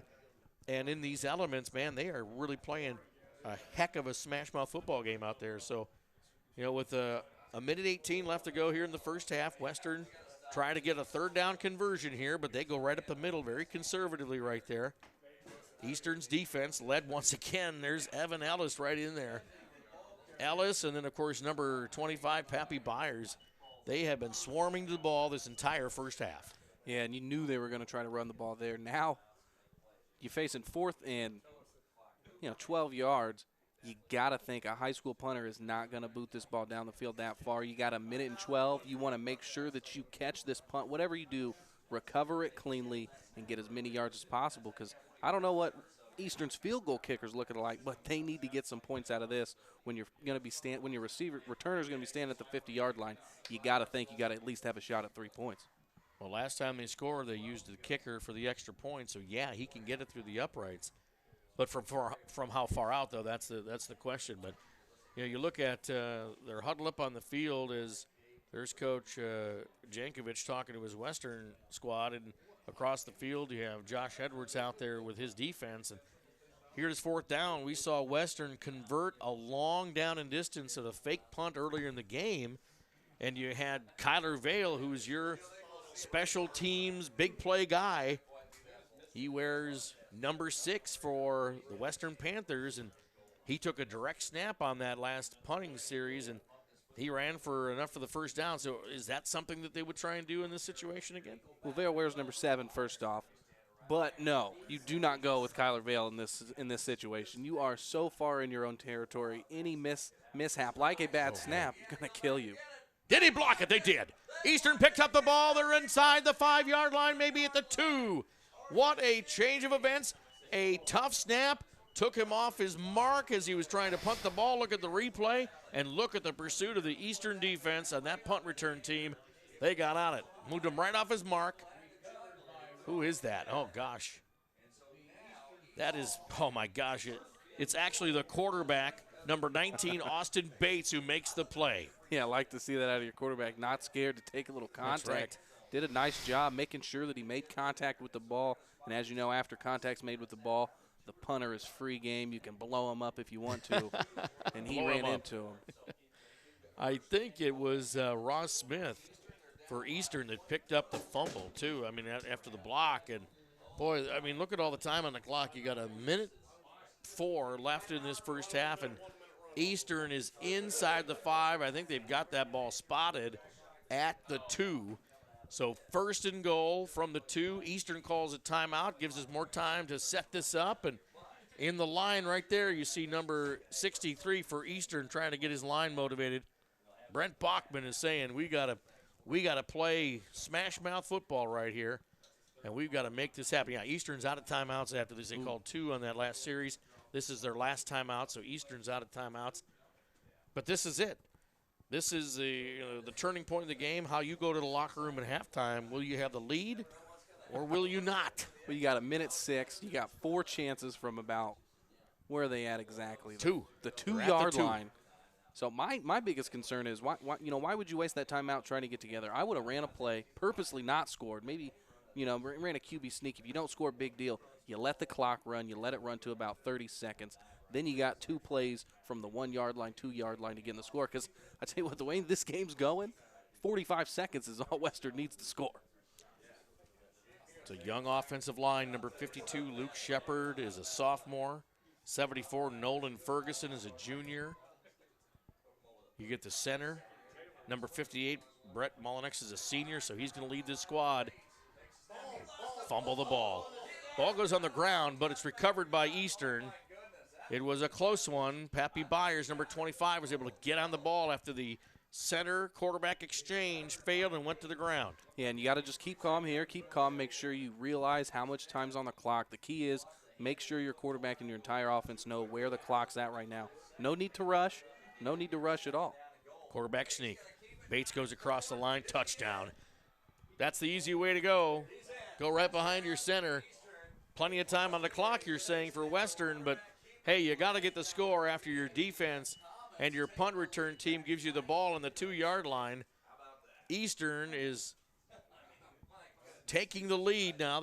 No flags on the play, so it's scored 19-14 at the moment as they go for the extra point. We'll see if they're going to run an offensive play or if they're going to try and kick it for the extra point. You got to go for 2 here because, Western's pretty good at the 2-point conversion.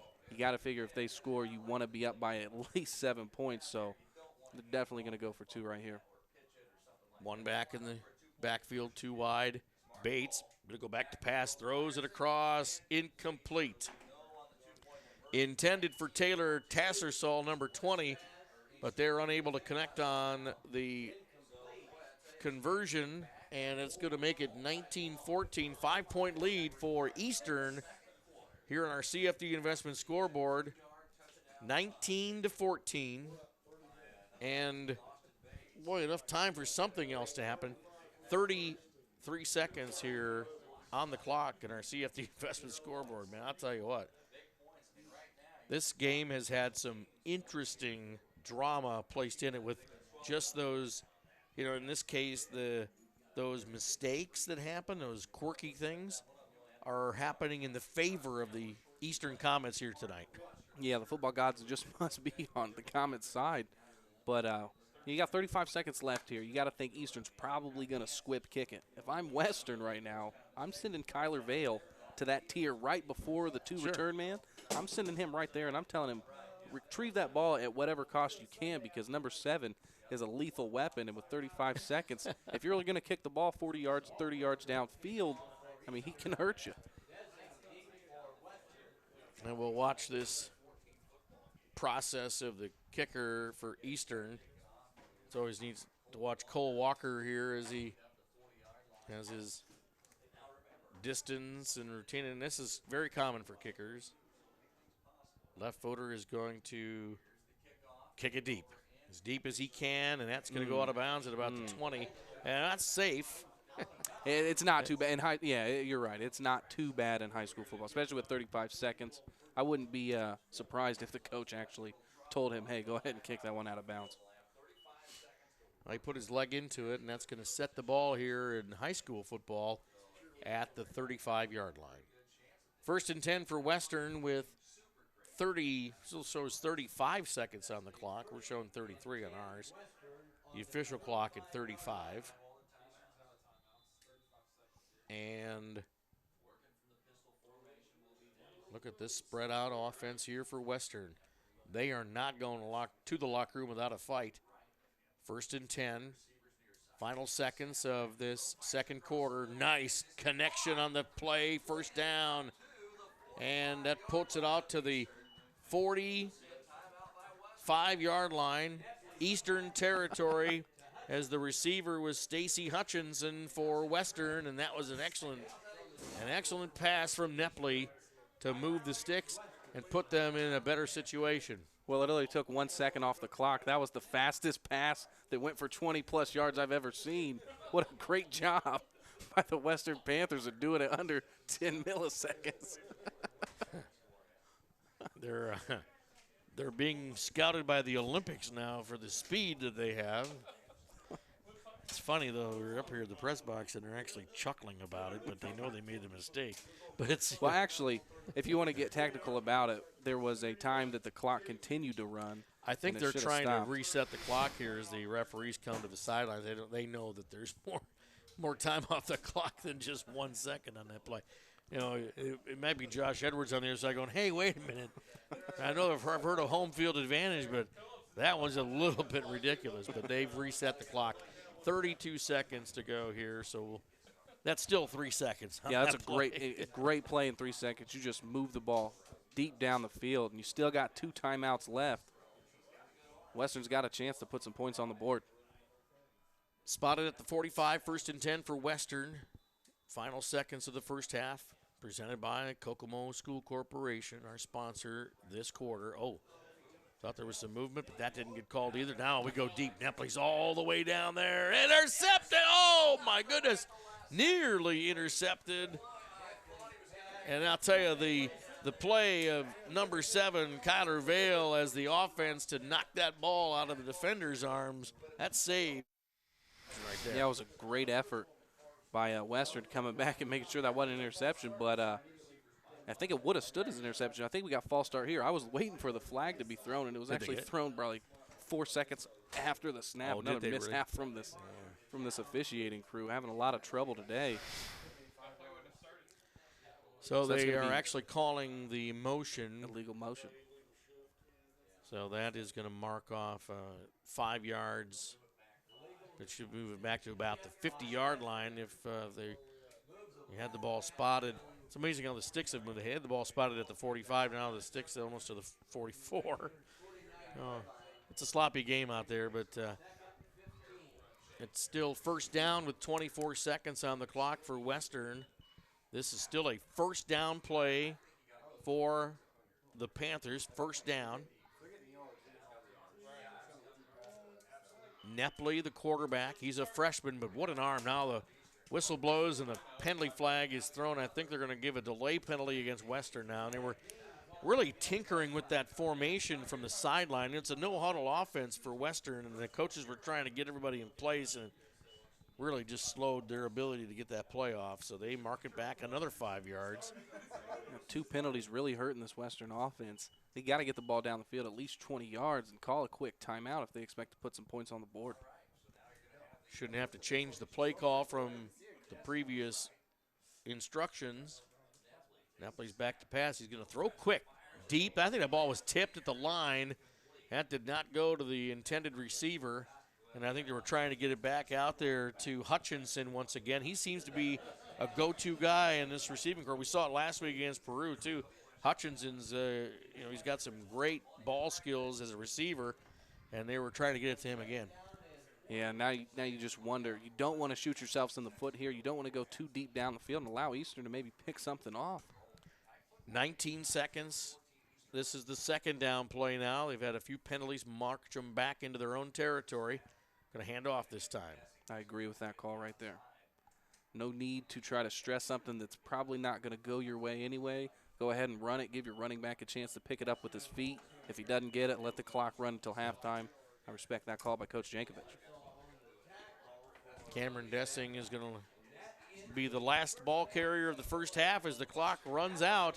That's the end of the first half here at Western, and it's been quite a surprise.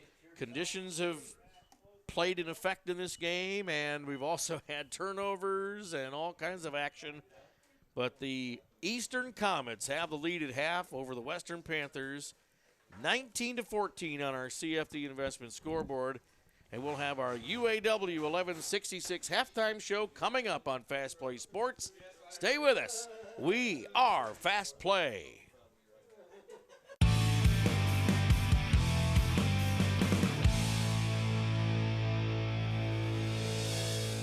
Welcome to Creative Financial Center. Our financial advisors look forward to serving you in the financial planning process. Creative Financial Center is the name of a building dedicated to providing individuals, families, businesses, and organizations with quality financial products and or services for the achievement of their goals and objectives through a network of associates committed to serving clients in a Christ-like manner by assisting them in the development of stewardship in their lives, believing that it profits a man nothing to gain the whole world and lose his soul. We look forward to seeing you. Men and women of UAW 1166 are committed to a great product and a great community. UAW 1166 represents the workers at the Kokomo casting plant.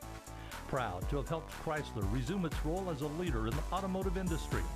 UAW 1166 encourages you to buy what we build locally. Buy Chrysler products. Strength and solidarity, more important than ever. The Jeep Celebration event is going on now at Button. Choose from a selection of over 500 brand new Dodges, Chrysler, Jeeps, and Rams. Let our experienced team help find the perfect vehicle for you. And every purchase is backed with amazing Button customer service. Get behind the wheel of the all-new 2015 Chrysler 200, designed and engineered to outperform the best vehicles in the industry.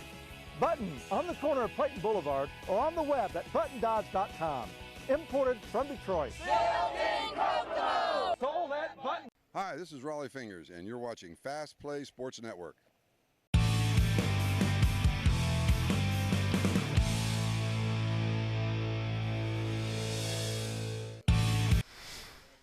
Welcome to our UAW 1166 halftime show here in Fast Play Sports coverage of Indiana high school football from Western High School again this week, as the Western Panthers playing at home against the visiting Eastern Comets. And the Comets have the lead here at half, 19-14. It was an amazing first half.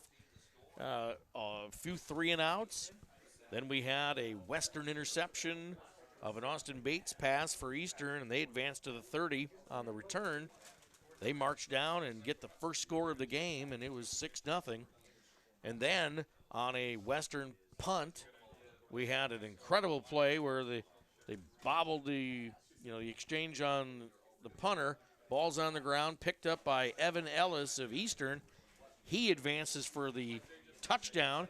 Eastern ties the game with basically not making the conversion points, and it's 6-6. And then Katie barred the door. We've seen some big runs and touchdowns from people like Pappy Byers, number 25 for Eastern. We've seen some great passing on both sides of the ball, especially for Western. And that gives you the 19-14 score here at halftime. And it's on and off rain conditions. It's cold now. It's windy. It's been a heck of a night. Yeah, but for the most part, you said it best describing how that first half went. If you eliminate Eastern's mistakes, and they've had a few drives where just penalties just absolutely killed them, but you eliminate the interception in the first possession that Eastern had, and you eliminate the bad coverage on a punt that Eastern had, this game is a lopsided game in Eastern's favor. I think Eastern has earned both their scores, and I think they've allowed Western to score too easily. But we got a great game here so far, and Western doing just enough right now to keep it close. 3 touchdowns for Eastern, 2 for Western in the first half. And we'll see, I'm sure that in the locker room, Eastern coach Josh Edwards is congratulating his team, but making sure they're reminded of those mistakes that they don't want to repeat when they come back here in the second half. Last week when we were here at Western, we had the treat of the Western High School Marching Panthers at halftime, and it brought up quite a stir on Facebook and Twitter and on our website as well. We'll talk more about that coming up during our 1166 halftime show. We are Fast Play.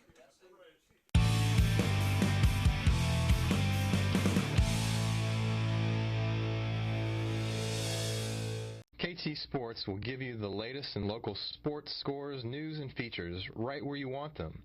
in the Kokomo Tribune and at kokomotribune.com. KT Sports will bring you last night's touchdown passes, smashes and saves, and a preview of what you can expect at the latest tennis match and cross-country finish line. Your neighbor's kids, your son, your niece, your grandkids, KT Sports will bring their games right to your doorstep. Positively part of the game, KT Sports. Master Creations Jewelry is your best option for buying jewelry. Master Creations Jewelry sells for half the price of most jewelers. Locally owned, Master Creations makes custom jewelry made for you. Are you also in need of cash? Master Creations buys gold, silver, and your old jewelry. Get the best value from people you can trust. Work with a jeweler that makes jewelry affordable. Master Creation Jewelers on Markland Avenue and Cooper Street, Kokomo.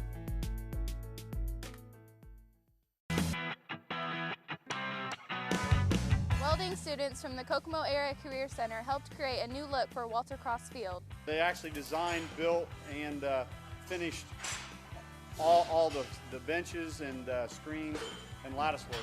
Hardest part of the project, the benches, personally, which probably would have been the overhead welds I had to do when I was welding underneath the bench. Kind of makes me happy. I mean, to see that it's out somewhere so people can see it.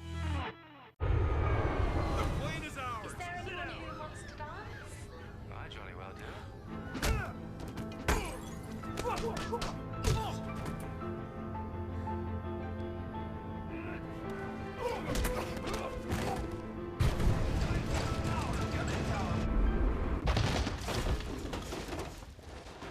You were right. I can watch my DVR shows anywhere. Take your DVR shows anywhere. The X1 Entertainment Operating System, only from Xfinity.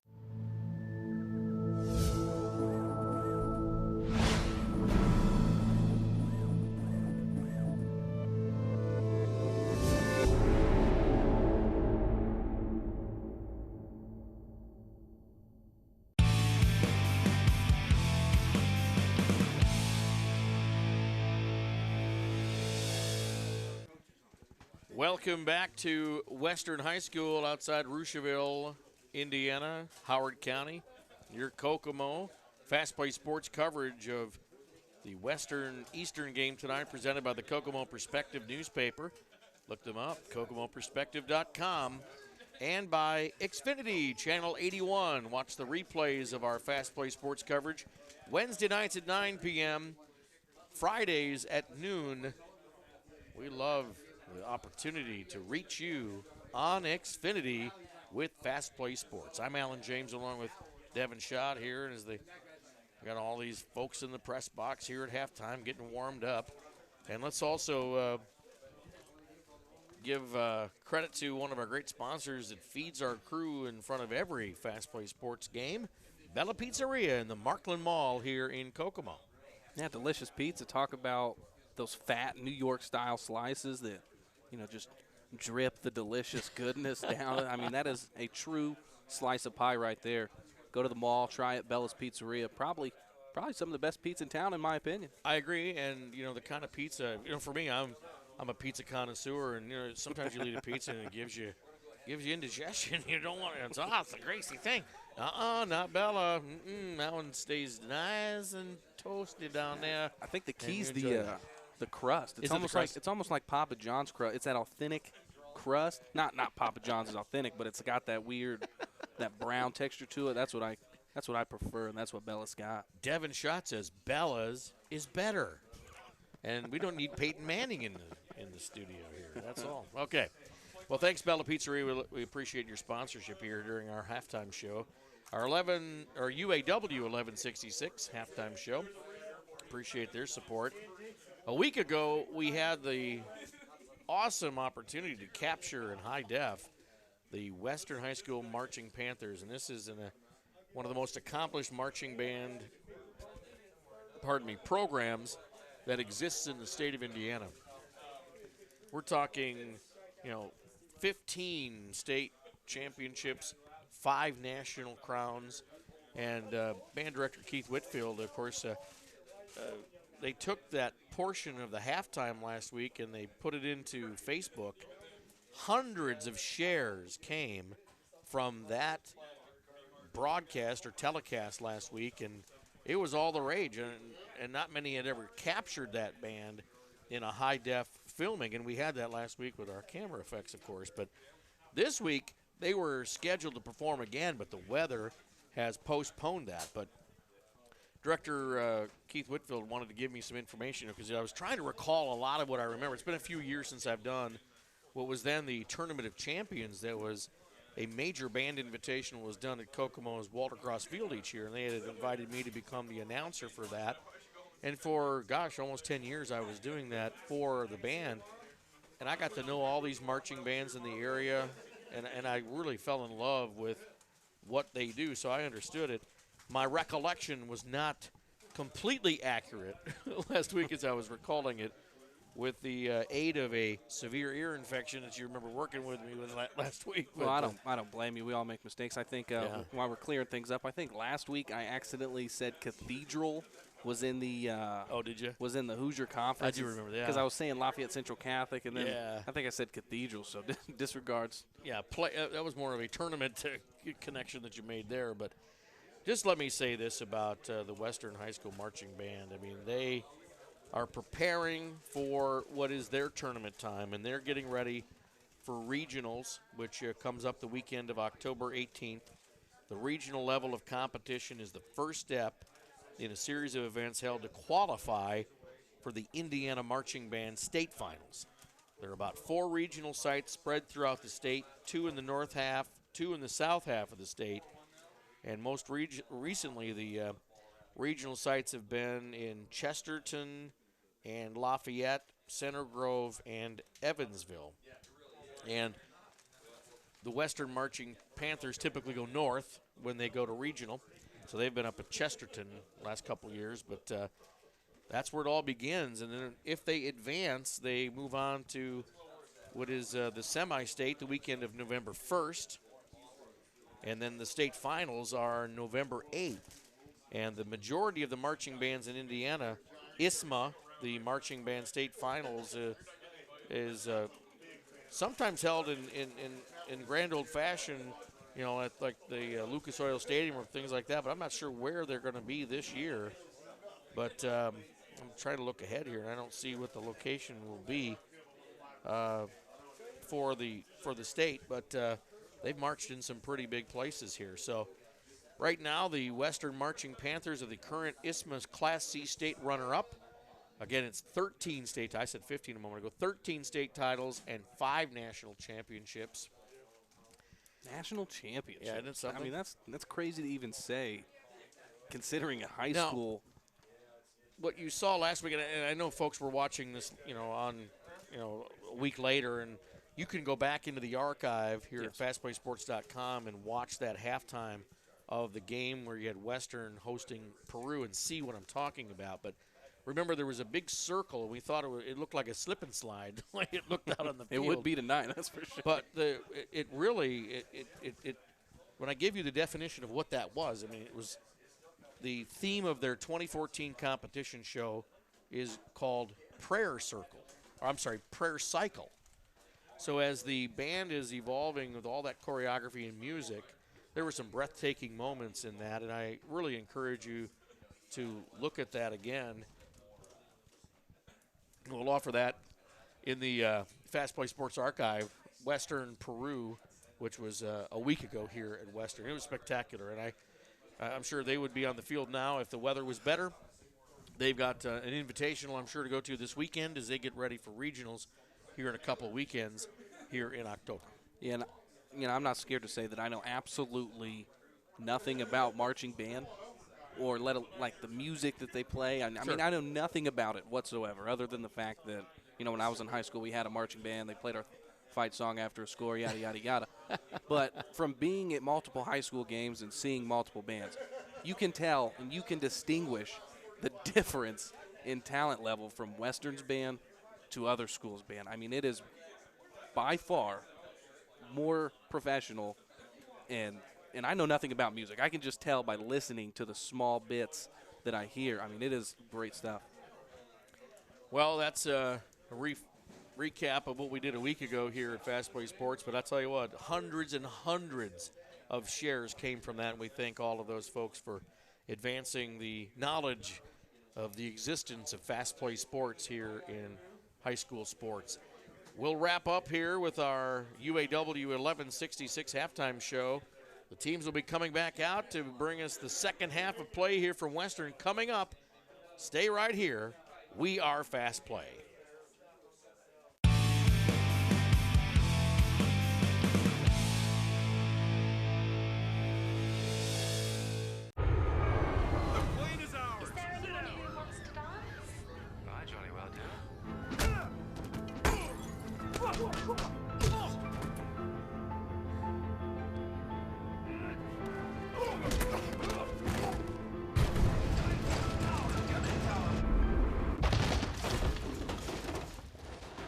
You were right. I can watch my DVR shows anyway. Take your DVR shows anywhere. The X1 Entertainment Operating System, only from Xfinity.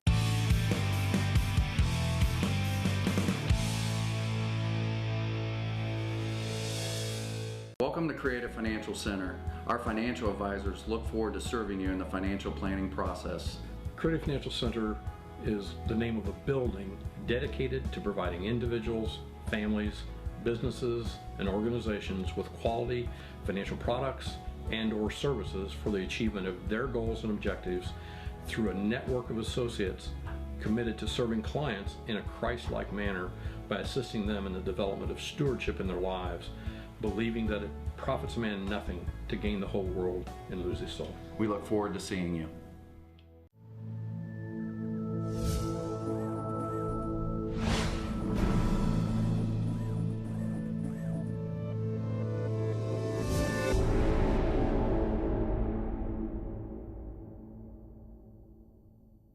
Hi, this is Raleigh Fingers, and you're watching Fast Play Sports Network.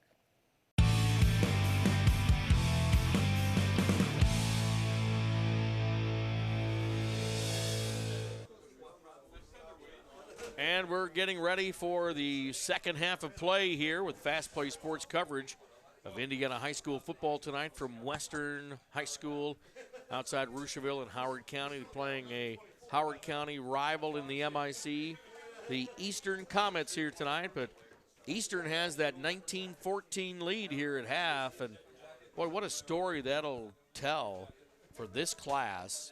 You know, the class of 2015 for Eastern. And in the last year of their existence in the MIC, where they were facing Western as a conference foe for the last time, they came out on top. Do you think that was part of the halftime speech that Josh Edwards said to his team? Yeah, I think he was stressing to his team the importance of this game, but I think these kids are smart enough to understand the importance of the game they're playing in today. But for Eastern, they get the ball at half, don't they? Yep, Eastern will receive the kick. So that's a huge thing, that first possession for Eastern. If they can go down and, you know, accumulate a score, I think that Eastern's got a great shot to pull away with this win, because when you look at the stats from last half, Eastern moved the ball. Western really didn't. A couple mishaps on Eastern's part allowed Western to really be in this game still. Well, there have been a few players for the Eastern Comets that have been, you know, outstanding in this game. And, you know, first one that comes to mind is number 54, Evan Ellis. He's a sophomore on this Comet squad, and he has made a great impact here tonight. Number 42, Ross Smith, is a senior for the Comets. He's been in on some big plays here so far, and that's it. Quite a squad. You know, Coach Josh Edwards described the Eastern squad as a lot of seniors and a lot of freshmen. Yeah, they're a pretty not young a lot team, in between. And there's not a lot of kids in general. I mean, they had a lot of kids last year and a significant drop-off in the number of kids this year, and that just happens in the cycle in any community. There's always a large portion of kids in one area, and you'll go back and forth. But both these teams are considerably younger than most of the teams in Howard County, so you can pretty much, you know, take these guys next year and put them as favorites to win the respective conferences. For Western, the standouts in the first half, of course, on defense, number 44, Corey Hinkle, having another solid ball game for his coach. And you got guys like Jacob Stout, Tristan McLean, Kyler Vale, and, of course, quarterback Tyler Nepley, who's a freshman, having a solid game passing the ball. We've seen him throw some excellent passes in difficult conditions here tonight. Now, the rain has subsided a little bit, but it's still quite windy out of the northwest as the Western Panthers get ready to kick off to the Eastern Comets to start the second half of our game. Fast Play Sports coverage of Indiana high school football. Tonight presented by the Kokomo Perspective newspaper and by Xfinity Channel 81. And we are underway here in the second half. And I'll tell you what, a booming kick all the way to the end zone. And that'll be a touchback to start. But the wind at the back of the kicker kicking to the south. That was a pretty good one to start the second half. Yeah, you're pretty much saving yourself 15 yards. And like we saw Eastern do earlier in the last half, before that last Western drive, they just went ahead and kicked the ball out of bounds, gave it to him at the 35. I like that choice right there. Either way, you're setting them up in pretty poor field position, but right there going all the way, touchback, put him at the 20.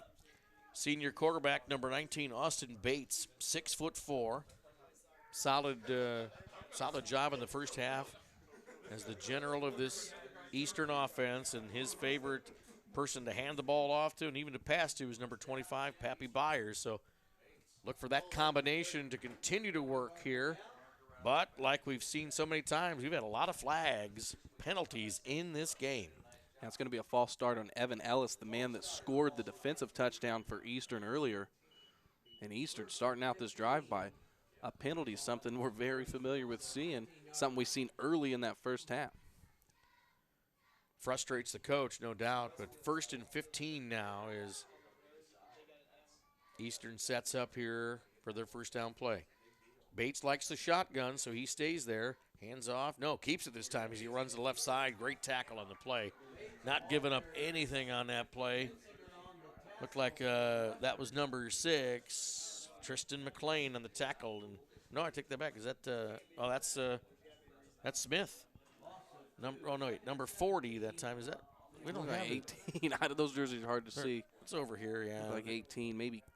Jeremy Benzinger for Western on the tackle. We got that one nailed down. Sorry about that. We were crossing our arms as we're trying to get that roster number. But here we go, 2nd and 15 now for Eastern. Kind of grabs onto it that time. Nice catch on the play. As Bates gets it out to number 12, that's Scott Mullinex for Eastern. About the ball just hit him on the fingertips, as you'll see here in the replay. Boy, he hung on to it. But look at that pursuit of the Western defense. Nobody was fooled, including Cameron Dessing, number 25 on defense, right out there to make the stop. So it's 3rd and very long for Eastern. The penalty set them back another 5 yards, and they haven't been able to overcome it yet. And they've got to make something happen here on 3rd and long. I think you go ahead and you hand the ball off here. Get some yards any way you can. There you go. There's that play action running as we saw earlier in the game. And, boy, I tell you, number 25, Pappy Byers, is tough to get down. But Western finally does the trick, and they get him down at about the original line of scrimmage, about a 5-yard gain there. But it's 4th and 10, and they're going to have to punt. And I like that call by Josh Edwards. I think there's no reason to throw the ball downfield. I know you're probably going to face 4th and long, but those extra 5 yards that Pappy Byers just picked up allowed your kicker that breathing room that he needs around the goal line, because as we saw earlier in the first half, it's very easy to botch these snaps and allow an easy score. Otis Smith punts the ball, and he gets a spiral. How about that for a punt? Spiraling kick down the field. Gets out to about the 48-yard line, and Western's going to set up an Eastern territory, 1st and 10. Well, usually you see a spiral from a punt. A properly kicked punt is going to spiral straight up in the air on its axis. That one was actually like a pass. Yeah. It was a lateral spiral. Yeah, something you don't usually see. High school punting at its finest. Well, this is the Western Panthers' first possession here in the second half, and they've got excellent field position as they're in Eastern territory. Going to give it off to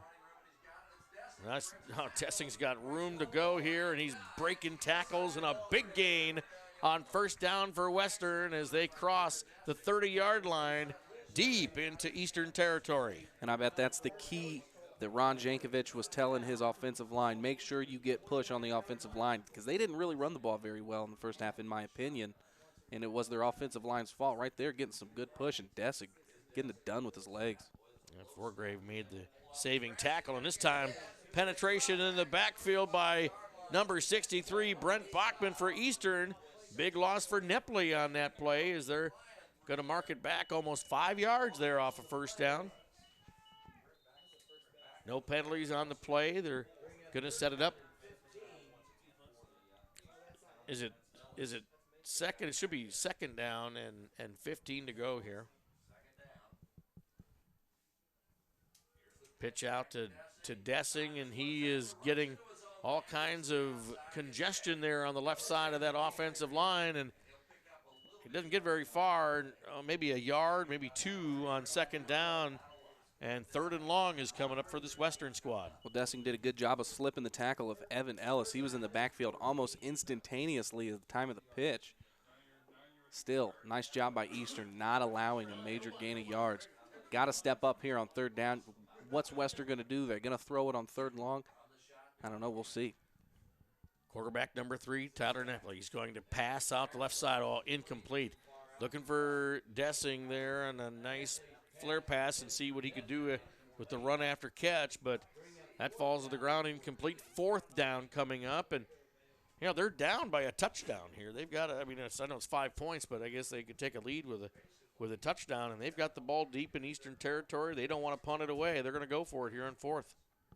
Yeah, you definitely got to go for it here. The question is, what do you do? Because you cannot throw the ball deep. I mean, we've seen one completion, probably 20-plus yards. They did it late in the second half, so we'll see if they can do it coming back here when they absolutely need to. Oh, wow, kind of a freaky little punt right there. And, it's interesting is the number 42 for Eastern, Ross Smith, the ball to become again. And Western could have picked up a fumble recovery right there in the confusion of what just happened. That is true. I don't know if that's the intent of what they were doing there, if they were just – but, I mean, if Smith would have grabbed that ball from Eastern and it went to the ground, there was somebody right there from Western to grab it. So I think that was intended to see if Eastern would make a mistake. They didn't. They turned over the ball on downs, or actually it's kind of a punt. They're at the 10. This is basically with the goalpost right behind them. Eastern begins 1st and 10. Fumble in the backfield. Bates picks it up, but he's able to save a safety at least here. And again, the referee's just not calling the play dead when the knee's on the ground. He was down at the 1-yard line. Instantly, as soon as he makes contact with the ball and his knee is on the ground, the officials just having trouble blowing the whistle on time tonight.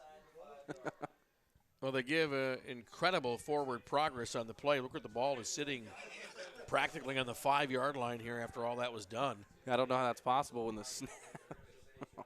Well, it's a 2nd and 15 here for Eastern, and they've got to make something happen to get out of here. Handed off to number 25.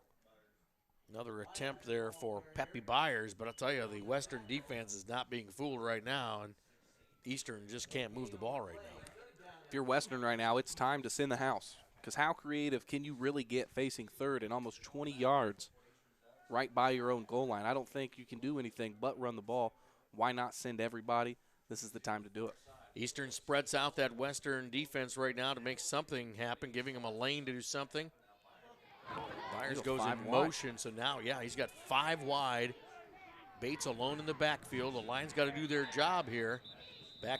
Whistle blows, and that blows the play dead, and it was a timeout. So Eastern calls a timeout.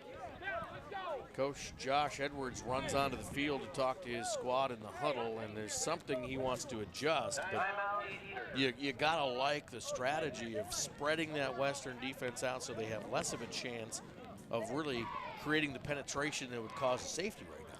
Well, I think maybe they were trying to go 5 wide and maybe give the quarterback Bates some room to run around the edge or something. I mean, I just don't see why you would pass the ball when you're facing this, this part of your own goal line.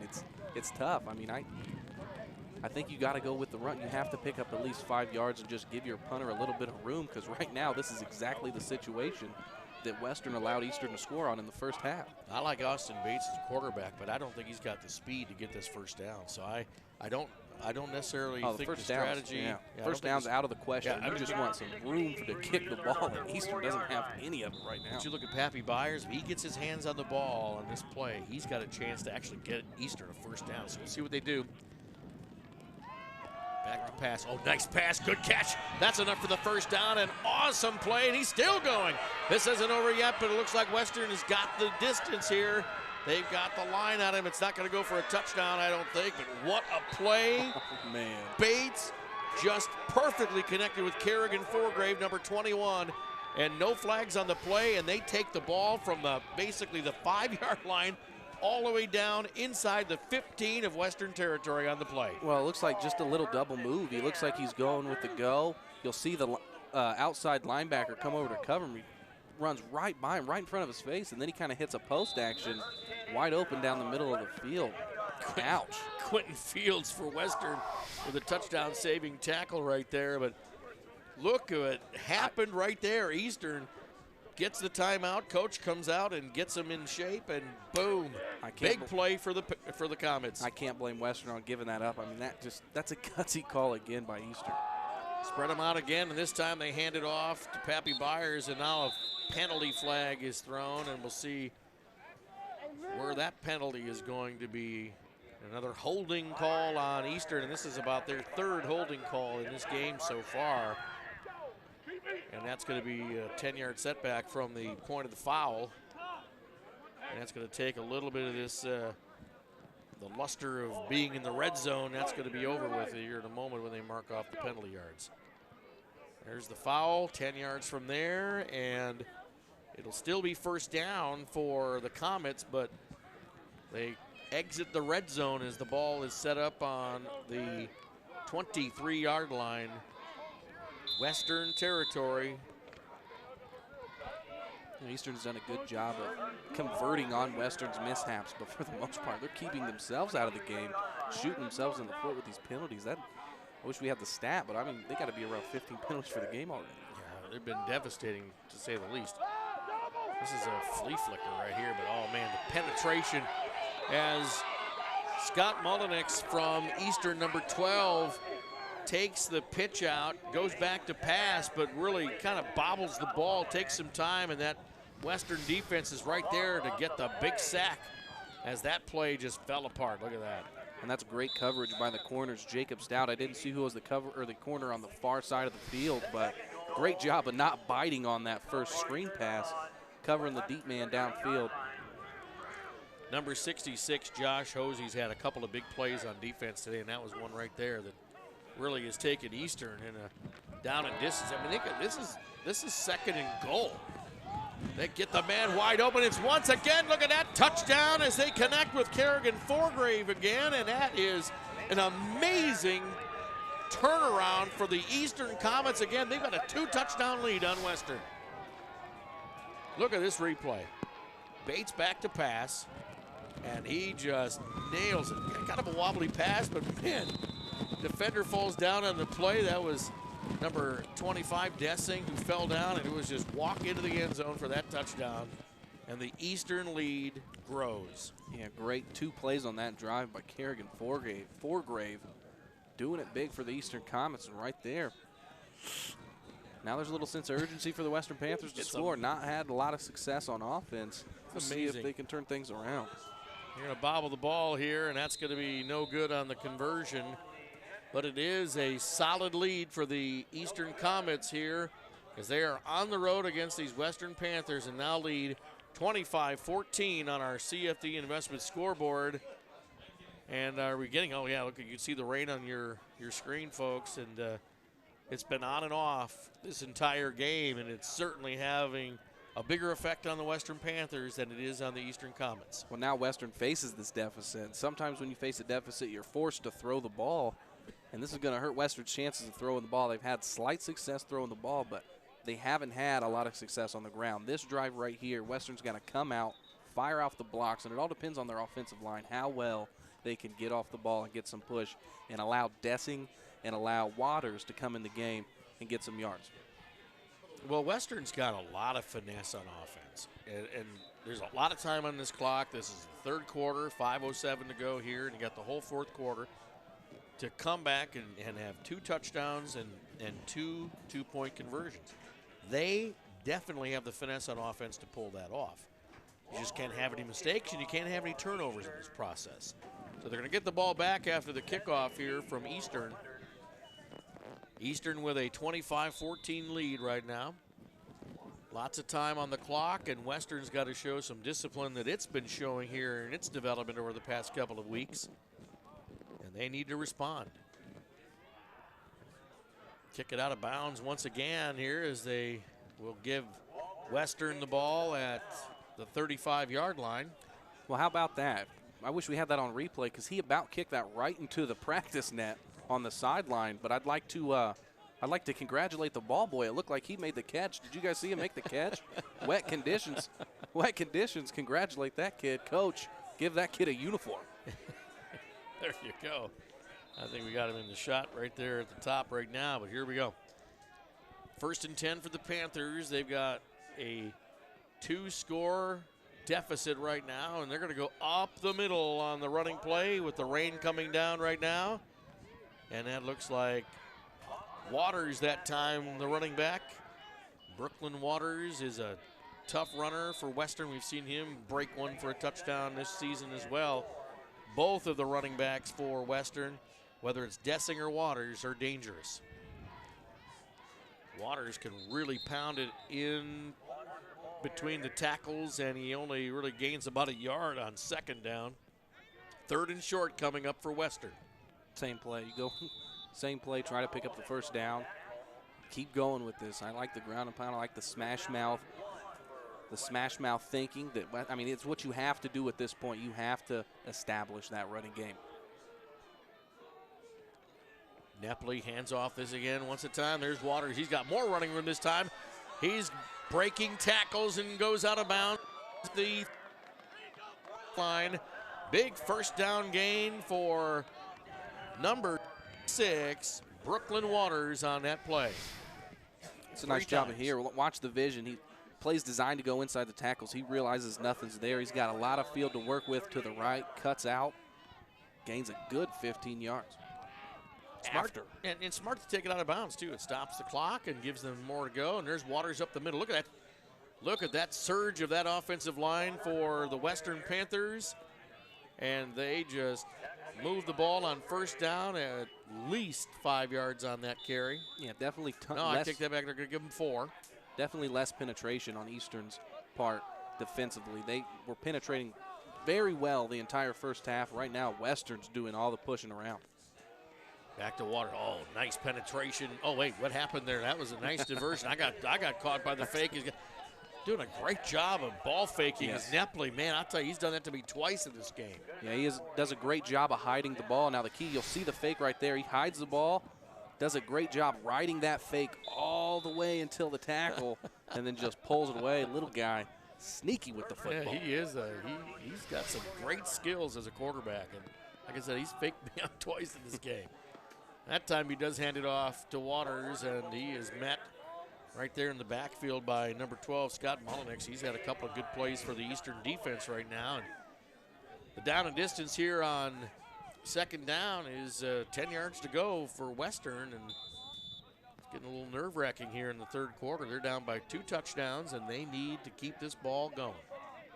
And it's the play right after you get stopped that really hurts this Western offense. What do you do once you get stopped and you face 2nd and long?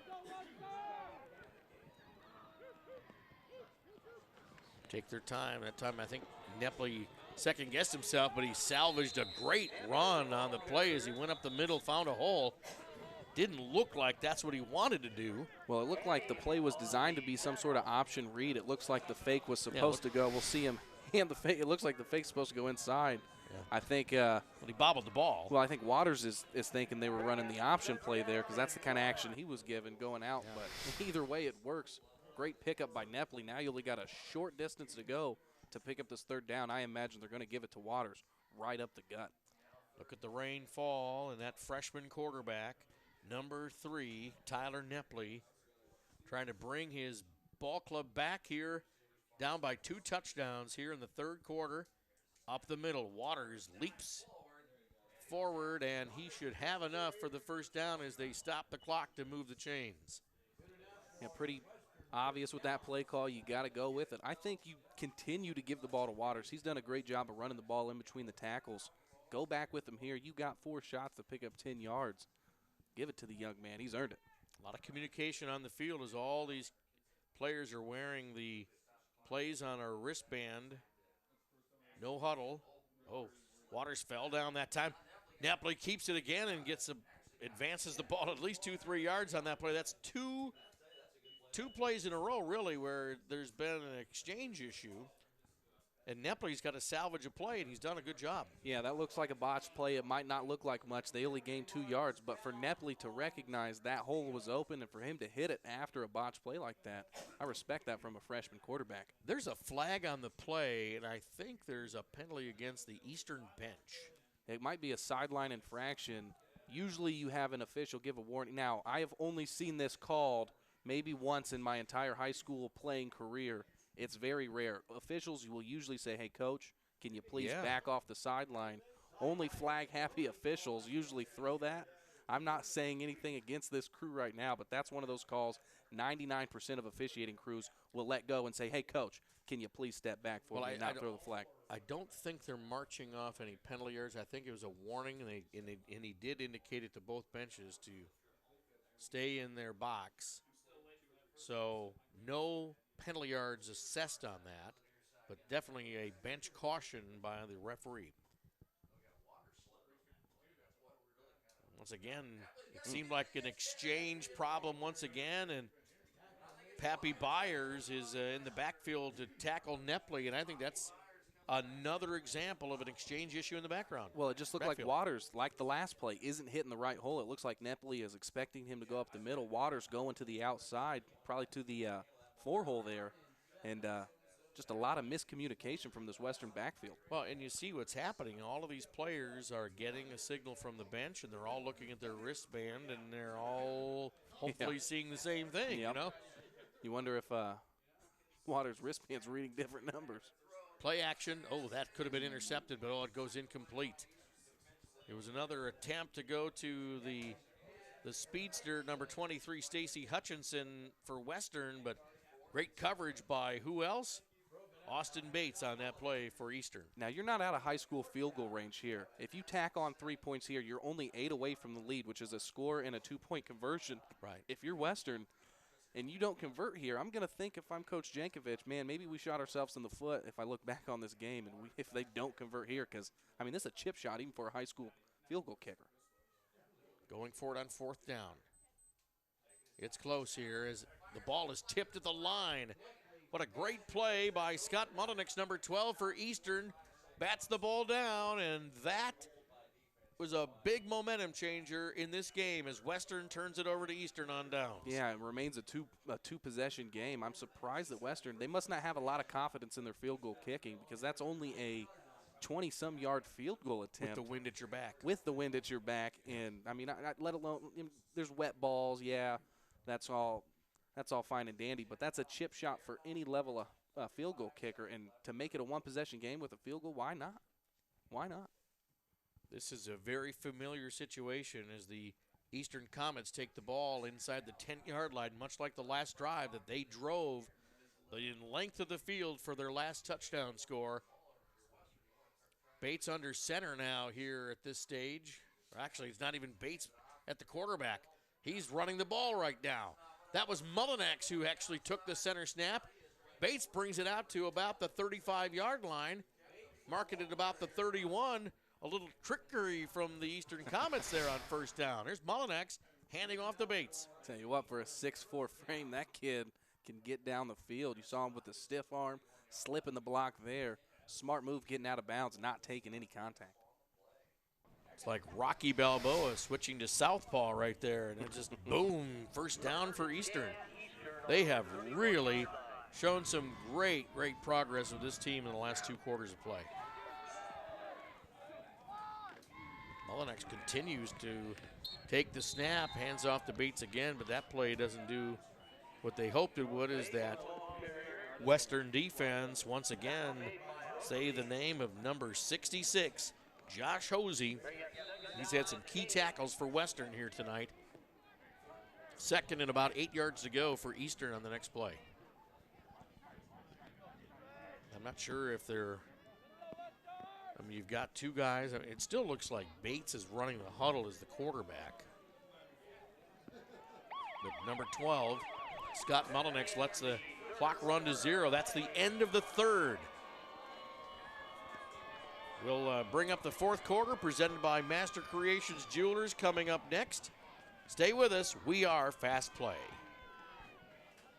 The Jeep Celebration event is going on now at Button. Choose from a selection of over 500 brand new Dodges, Chryslers, Jeeps, and Rams. Let our experienced team help find the perfect vehicle for you. And every purchase is backed with amazing Button customer service. Get behind the wheel of the all-new 2015 Chrysler 200, designed and engineered to outperform the best vehicles in the industry. Button, on the corner of Clayton Boulevard, or on the web at buttondodge.com. Imported from Detroit. Take somebody off the band. Back we are, Western High School, fourth quarter about to begin here at Fast Play Sports. Our game presented by the Kokomo Perspective newspaper and by Xfinity Channel 81. Our fourth quarter presented by Master Creations Jewelers. And this is an interesting game as the Eastern Comets have overcome so much of the adversity they've faced throughout the year with turnovers and penalties. They've cleaned up their game and have executed so well on offense and defense, and they have basically a 2-touchdown lead on the Western Panthers. They have the ball as well, and they're trying to move this thing here, and they were not able to go very far on third down, and this is a interesting fourth down decision coming up for the Comets, and I think with the wind at the back, they're in good shape to punt a good one right now. Yeah, you got a 2-possession lead. Got to punt the ball, get it as far downfield as you possibly can. No need to try to force something that's not needed. Conditions here at Western have been on and off rain, and a cold northwest wind has been blowing, and it's certainly had an impact on the play on the field. This is third down, and they pitch it out that time, and Byers won't go down, and he's losing yardage as the swarming defense of Western knocks him way back, and we'll see what forward progress they give him, and it looks like they're giving him the 30, so that's going to bring up the fourth down. Look at this play go backwards. Yeah, I don't like the spot there, because to me right here, this is a second effort from Pappy Byers, and now he is going. I mean, he should be down right there at that. What is that, the 30 or the 25 instead? Yeah, I don't know.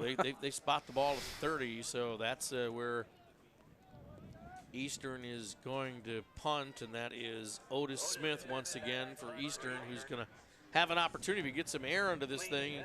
The wind's going to help him go the distance here. And he gets a little bit of help. Oh, nice bounce, but that goes right into the hands of number 25, Dessing, and boy, he's going to have a great return along the right side into Eastern territory. Western is going to have good field position with just over 10 minutes to go in the game. They've got to get 2 scores to get back in this thing. Yeah, and the special teams from Eastern has been the only spotty, part of their entire play. They have allowed some big plays from their special teams, especially the punt team, and I hope that doesn't come back to bite them, because those are 2 huge plays that I'd say Western probably has over 200 yards of offense just from punt return.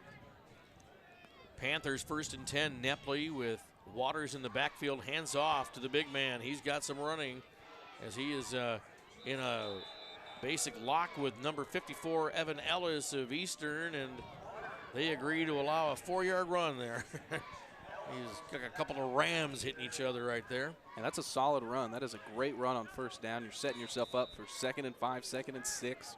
Now you figure another run comes here. But this is the down that Western's really had trouble with all game, is that second down. Picking up something positive on second. And trying to avoid a penalty as well. Handoff this time.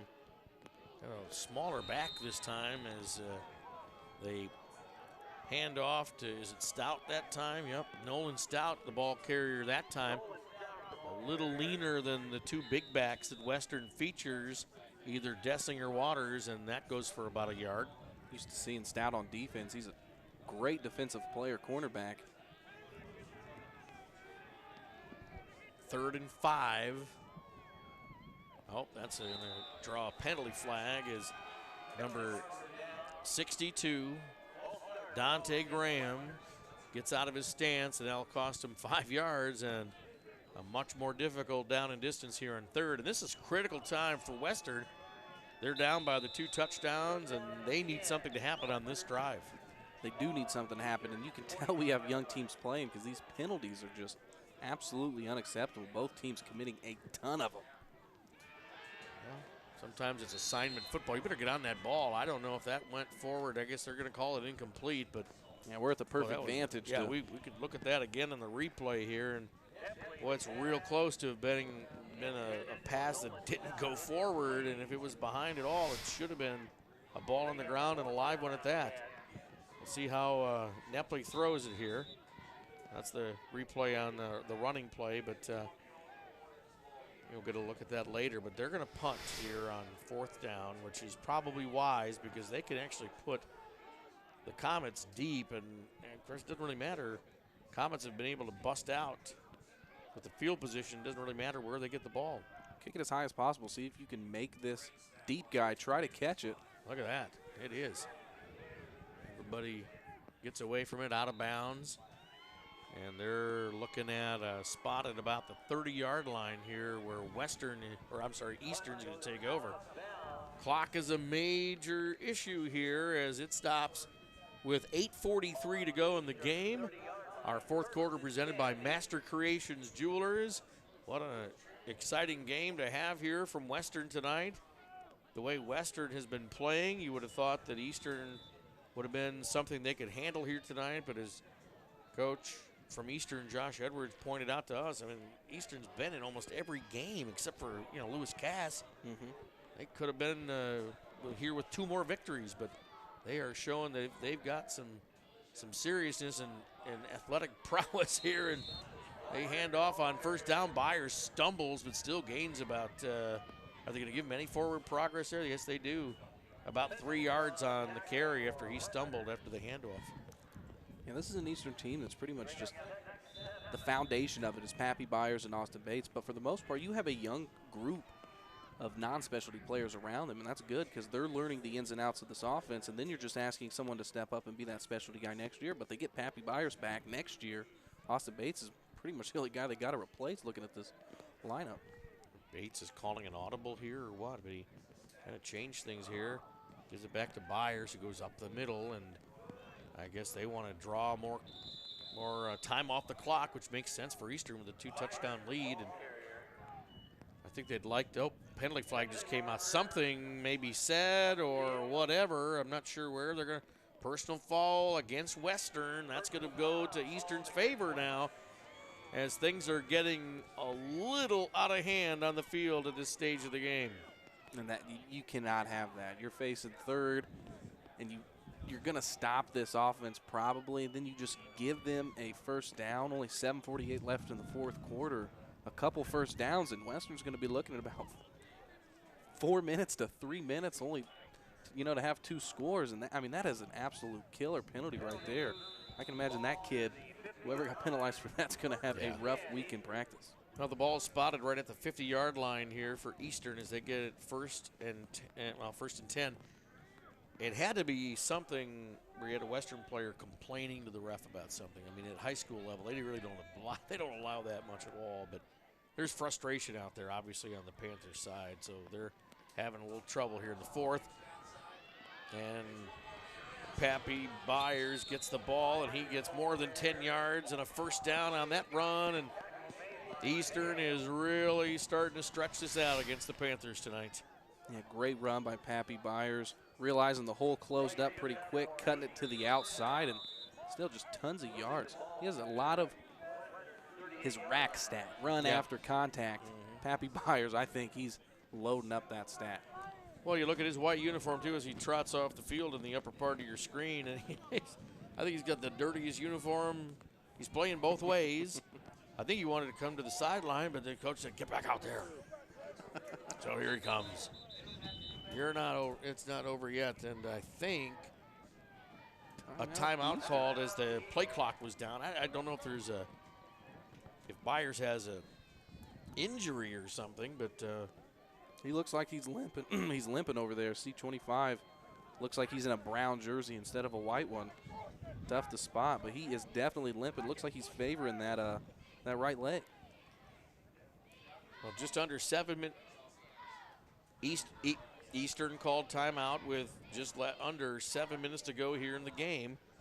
There was definitely some either issues with Pappy Byers, number 25, trying to come off the field, but then Eastern called the timeout. But this game is really in control by the Eastern Comets, and what a symbol. I mean, Western has been one of the powerhouses of the MIC many times in the history of this conference. You have had very few opportunities for Eastern to have a shot at either even beating Western or ever having a conference crown. What a nice way to have their final game against Western here with a victory if they can pull it out.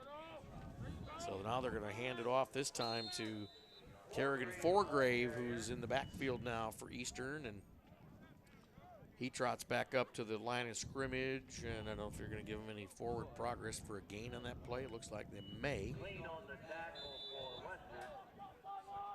Still looking at a 2nd and 9 as the clock rolls, and more time, or say less time, for Western to get a response here. Senior quarterback Austin Bates in the shotgun here still. He's joined in the backfield once again by number 21, Foregrave, and boy, he meets a Western defense that shuts him down right away. And Foregrave looks like he's limping now, number 21, so that's another thing that the Eastern coach Josh Edwards talked to me about in the pregame was how the injuries have affected this Eastern team. They've lost some of their best skill set players to injury already this year, and they take a beating out there. Well, all the specialty players are really, like I said earlier, the foundation of this team. You lose a guy like Austin Bates, you lose a guy like Pappy Byers, and you're losing the anchors of your offense. So, yeah, very tough. Unlike, compared to Western, you have Waters or Dessing go down. You can pretty much lean on the other to get the job done. Bates can't get rid of the ball on the handoff there, so he ends up taking it himself, and the excellent pursuit of the Western defense shuts him down. Eastern calls timeout, or maybe, no, I take that back. Western calls timeout. They want a shot at this thing. 4th down coming up, and a decision for the Eastern Comets is, do they want to pin Western deep with a punt right now, or try and go for it on 4th, maybe keep the ball and maybe get a 1st down? This will be an interesting play selection for Eastern. There's still enough time for crazy things to happen and Western to get back in this game. Yeah, the way this game has gone, I mean, we're one botch snap away from a defensive touchdown on Western's part, but I think you got to punt this ball and work on your directional kicking here. Try to pin Western as far back in their own territory as possible. Not a lot to ask from a punter. I mean, it is a high school punter. You're at the 40-yard line. You only got to punt the ball 25 yards to pin him inside the 20. So this is when you work on your directional kicking, see how good your punter really is. But if today has been a teaching point for any of the kids watching at home, Alan, I'd like to say go home, put the ball on a tee, and learn to kick. Because if you are consistent from 40 yards in, you're guaranteed a Division I college scholarship, because that is so rare to see these days. To be consistent from 40 in at the college level, go ahead and watch some Division I games this Saturday and see how consistent those kickers are. I know if I have a son, that kid's going to be booting the ball. They always kick from the hash mark. That's a great directional kick right there. Oh, yes. Look at that. Brilliant. Austin Bates puts it on the 3-yard line where Western will take over 1st and 10. And they did exactly what you were describing right there and leave it to the senior to make that happen for the Comets. Yeah, that is a beautiful kick. Can't ask for anything more of your kicker. Nice job by the senior, Austin Bates. Well, we saw Eastern respond when they were in the shadows of their goalpost and drive the field for a touchdown quite quickly. 2 big pass plays did the trick, and I'll tell you what, don't rule out the Panthers right now. They could go the length of the field right now and get back into this ball game. Just don't get beat deep. That's the only thing Eastern has to do. Do not get beat deep. Nepley's going to pass. He lines up in the backfield. I mean, he's actually in the end zone where his throw goes incomplete. I think he wanted to get rid of that ball quick, didn't want to take any risk of having a safety happen, so he gave himself a couple of seconds in his mind, and he got rid of the ball. Still a pretty aggressive play call defensively from Eastern. Sent probably 2 extra players in pressure right there. I don't know if I like that decision. I think you drop as many people in coverage as possible and just keep the ball in front of you, keep this clock ticking. Well, the pass does stop the clock. There's more than 5 minutes left to go in this game. Our fourth quarter presented by Master Creations Jewelers. Fake handoff. Gonna lob that ball out there. Nice catch on the play. And he connects with number 7, Kyler Vale. One of those big play guys we've watched for the past 2 weeks here in Fast Play Sports. So that's a first down catch. Gets a lot more breathing room for the Panthers here, and they're set up on the 17-yard line now. Nepley, the freshman quarterback for Western. He passes, gets hit, and intercepted. Oh, this is going to go for the house. Into the end zone is number 12, Scott Mullenix. A big second half from that player, and the interception for a touchdown. The ball was deflected as somebody got in on Nepley. Watching here on the replay. They hit his throwing hand as he goes right there, and that ball just is an easy interception for Mullenix, and he takes it back for the touchdown. That's 2 defensive touchdowns for Eastern against the Panthers tonight. That is right, but look at Scott Mullenix, sophomore, 6'2", 210 pounds. Nice frame for the young man. Going to line up for and kick an extra point here. They make it happen, and that is high enough, but goes to the right. It was a dart. It was. I wonder if they're toe bash kicking out here. I think we got some high school toe bashers. More breathing room for the Eastern Comets here with their lead 31-14 on our CFD investment scoreboard. We'll take a commercial break, and we'll be right back with a kickoff here in the fourth quarter. Tail end of the game here at Western. We are Fast Play. Welding students from the Kokomo Area Career Center helped create a new look for Walter Cross Field. They actually designed, built, and finished all the benches and screens and lattice work. Hardest part of the project, the benches, personally, which probably would have been the overhead welds I had to do when I was welding underneath the bench. It kind of makes me happy. I mean, to see that it's out somewhere so people can see it. Fast Play Sports coverage of Indiana high school football tonight from Western. The home team has had trouble with the visiting Eastern Comets here tonight. And this will be at this point with a 3-touchdown lead. The first conference win of the season for Eastern, and they have had some nail biters against Maconaquah and Peru. And this will be a nice little victory. Well, I'll say a big victory, really, for the Eastern Comets. The game ain't over till the clock goes to 0, but another out-of-bounds kick will set the ball for the Western Panthers at the 35. But you got to hand it to the poise of the Eastern defense. They have had opportunities to pick up the ball or intercept the ball and make something happen with it, and they've got a couple touchdowns to show for it. It's been a total team effort here for the Comets.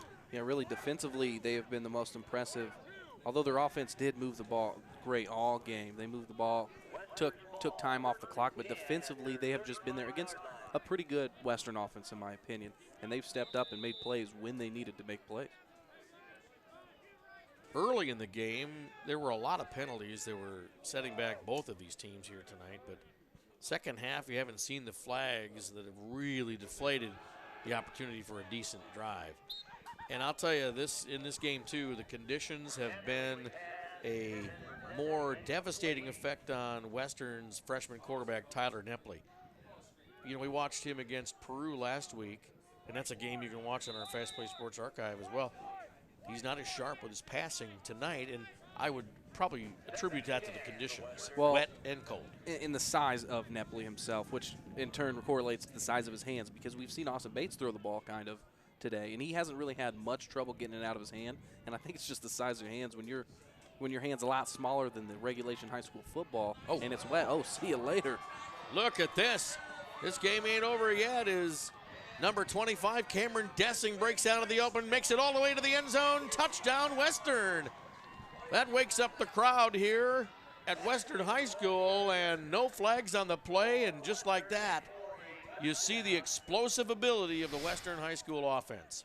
I was too busy in conversation with you to even see the first surge. All I seen was Dessing taking off from deep in the secondary. Look at that. 5 defenders around him, able to slip all the tackles straight down the seam. Look at that breakaway speed. Only Austin Bates is able to kind of take an angle and track him down. Just not fast enough for Mr. Dessing. Makes a diving attempt at a tackle.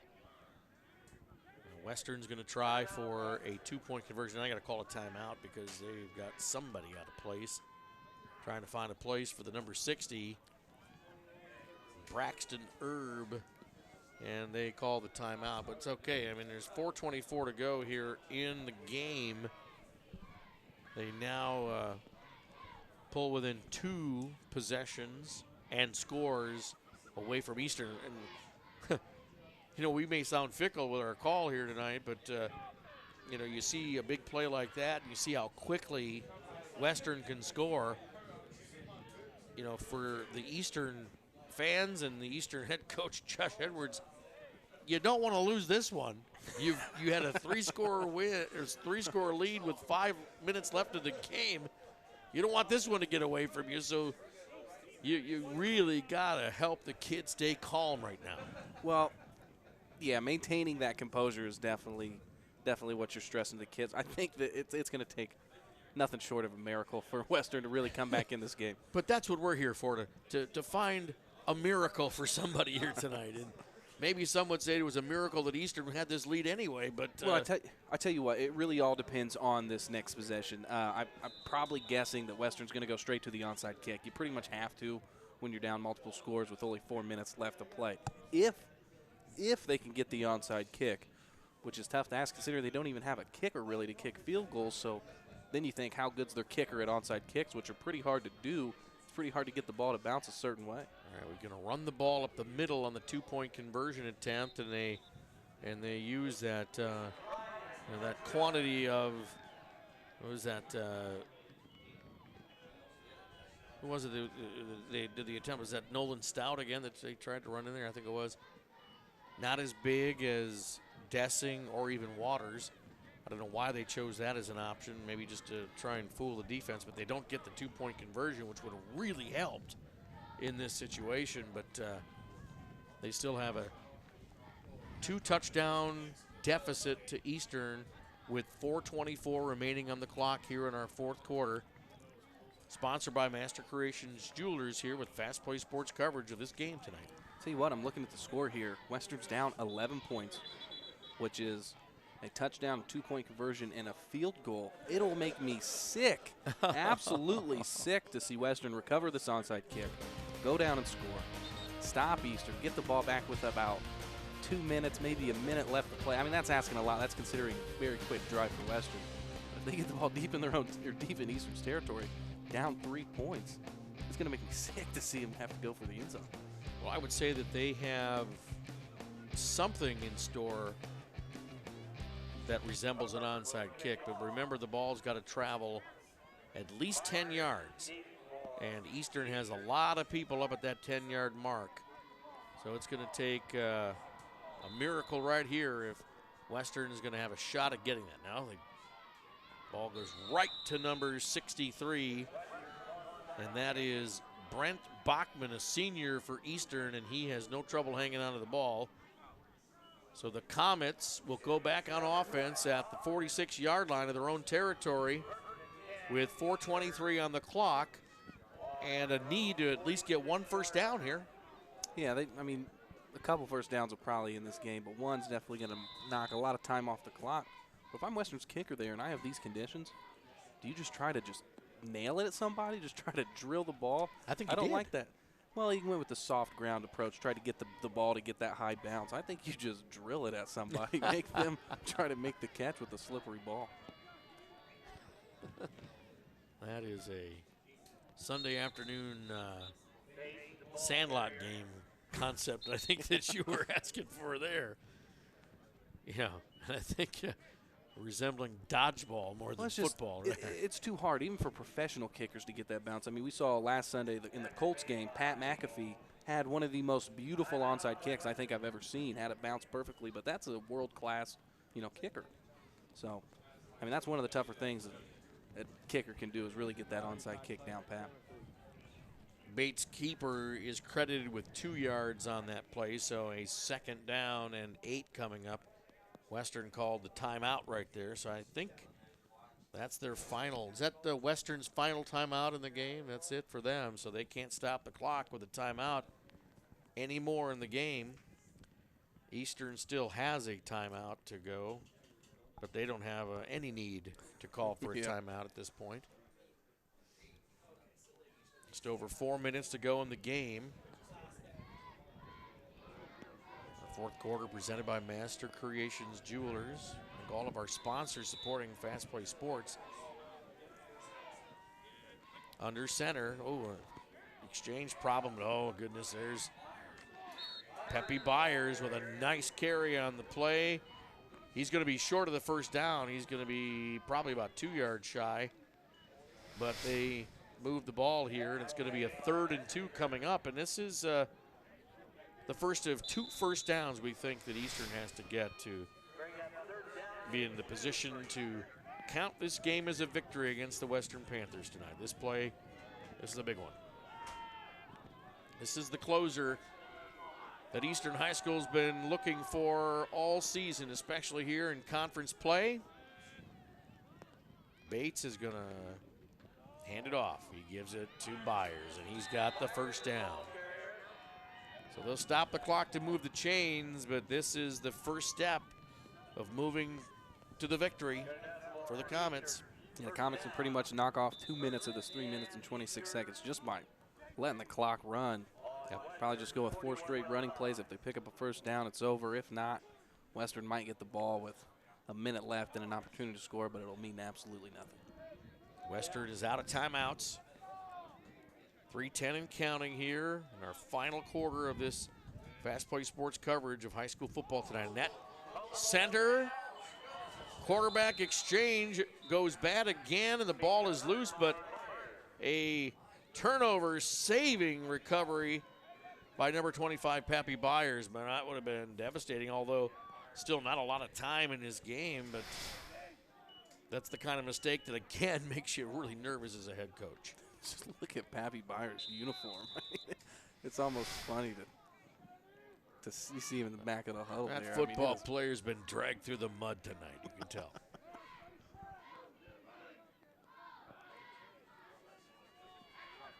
Second down, and they're calling it 15 yards to go for Eastern. Bates is still under center, and this has been a problem for him. There it is again. The ball is on the ground. He has been in the shotgun for the better part of 99% of the plays on offense, and he is having difficulty with this center exchange. He's got a senior snapping the ball to him, Brett Mullinex, but that's 3 plays in a row that they have not gotten that exchange. It's a wet ball. We know that, and the conditions are pretty tough. See the referee, they're trying to exchange, get a dry ball out there for him, and the referee just dropped it on the underhand toss. So, yeah, I can see how that exchange is having some difficulty being completed. Well, it's been 3 decades or more since I was able to play this game, and I was a center, so I certainly understand these situations. But these are the conditions that, as a center, when you don't make a mistake, you don't get an award or anything. Nobody points it out to you, but you're expected to make that happen. So they go back to the shotgun, which they have been successful with in this game, and Byers keeps it. Western's defense is right there, and you can just kind of see the frustration of some of these key players for Western. You look at senior Kyler Vale, number 7. He just walks away from the play after being part of that tackle and just has this prowess of, man, This is not how I wanted this outcome to be. Clock is rolling, 1:25 left in the game. Everyone assumes that Eastern is going to punt the ball to Western. Oh, my phone's dead. I was going to give you some score is that updates. your Is that what you're working on over there? I was. Okay. The final timeout called by Eastern is they let the clock go down as far as they could. So that puts it at 1:08 left in the game. You're definitely looking at a punting situation as they'll give Western the ball back. But the likelihood of a 2-touchdown scenario inside a minute, probably not the best odds of that happening. Yeah. Well, you're watching Fast Play Sports. Our game is presented in high definition, and to catch that high definition, best place to watch that is in one of two places, either on the archive on our website as you're watching now on live stream, that's high def. I guess there's 3 ways. In the archive at fastplaysports.com. And then, of course, on your smartphone, we have the Fast Play Sports app, free app for you on the typical places for your apps. And you can watch this on your smartphone in great high definition. And then we do present as well on Xfinity Channel 81 replays of this telecast Wednesday night starting at 9 and Fridays at 12 noon. Bates puts the ball in the middle of the field. No Panthers want to go after it, so the Comets are just downing that ball at the 10-yard line. With under a minute to go, Western has another shot on offense, and we'll see if Coach Ron Jankovic is going to just send his squad out here for a few Hail Marys, or if he's just going to say, you know what, I think this one's over, and we'll just hand it off and run out the clock. Yeah, I don't know what you do here. It all depends on the type of coach you got. Never really had a situation other than sectionals that I face like this, so I don't know. What would you do in this situation, Alan? You used to coach me in football. What would you do? I'd go for it. I want to get one more score. I'm not playing this thing down. I want to go, and that's exactly what they're doing. Put the ball out there deep, but overthrown in the play. They tried to get it out there. This time I think it was Tanner Heddy, number 22, the junior wideout, but could not get it there. But let's do it again. I'm not a quitter. That actually was probably the best ball thrown downfield other than the completion that we've seen from Western on the slant route that was about 25 yards down the field in the first half. Well, I think we're rain-free at the moment, yeah. But the field is certainly dredged.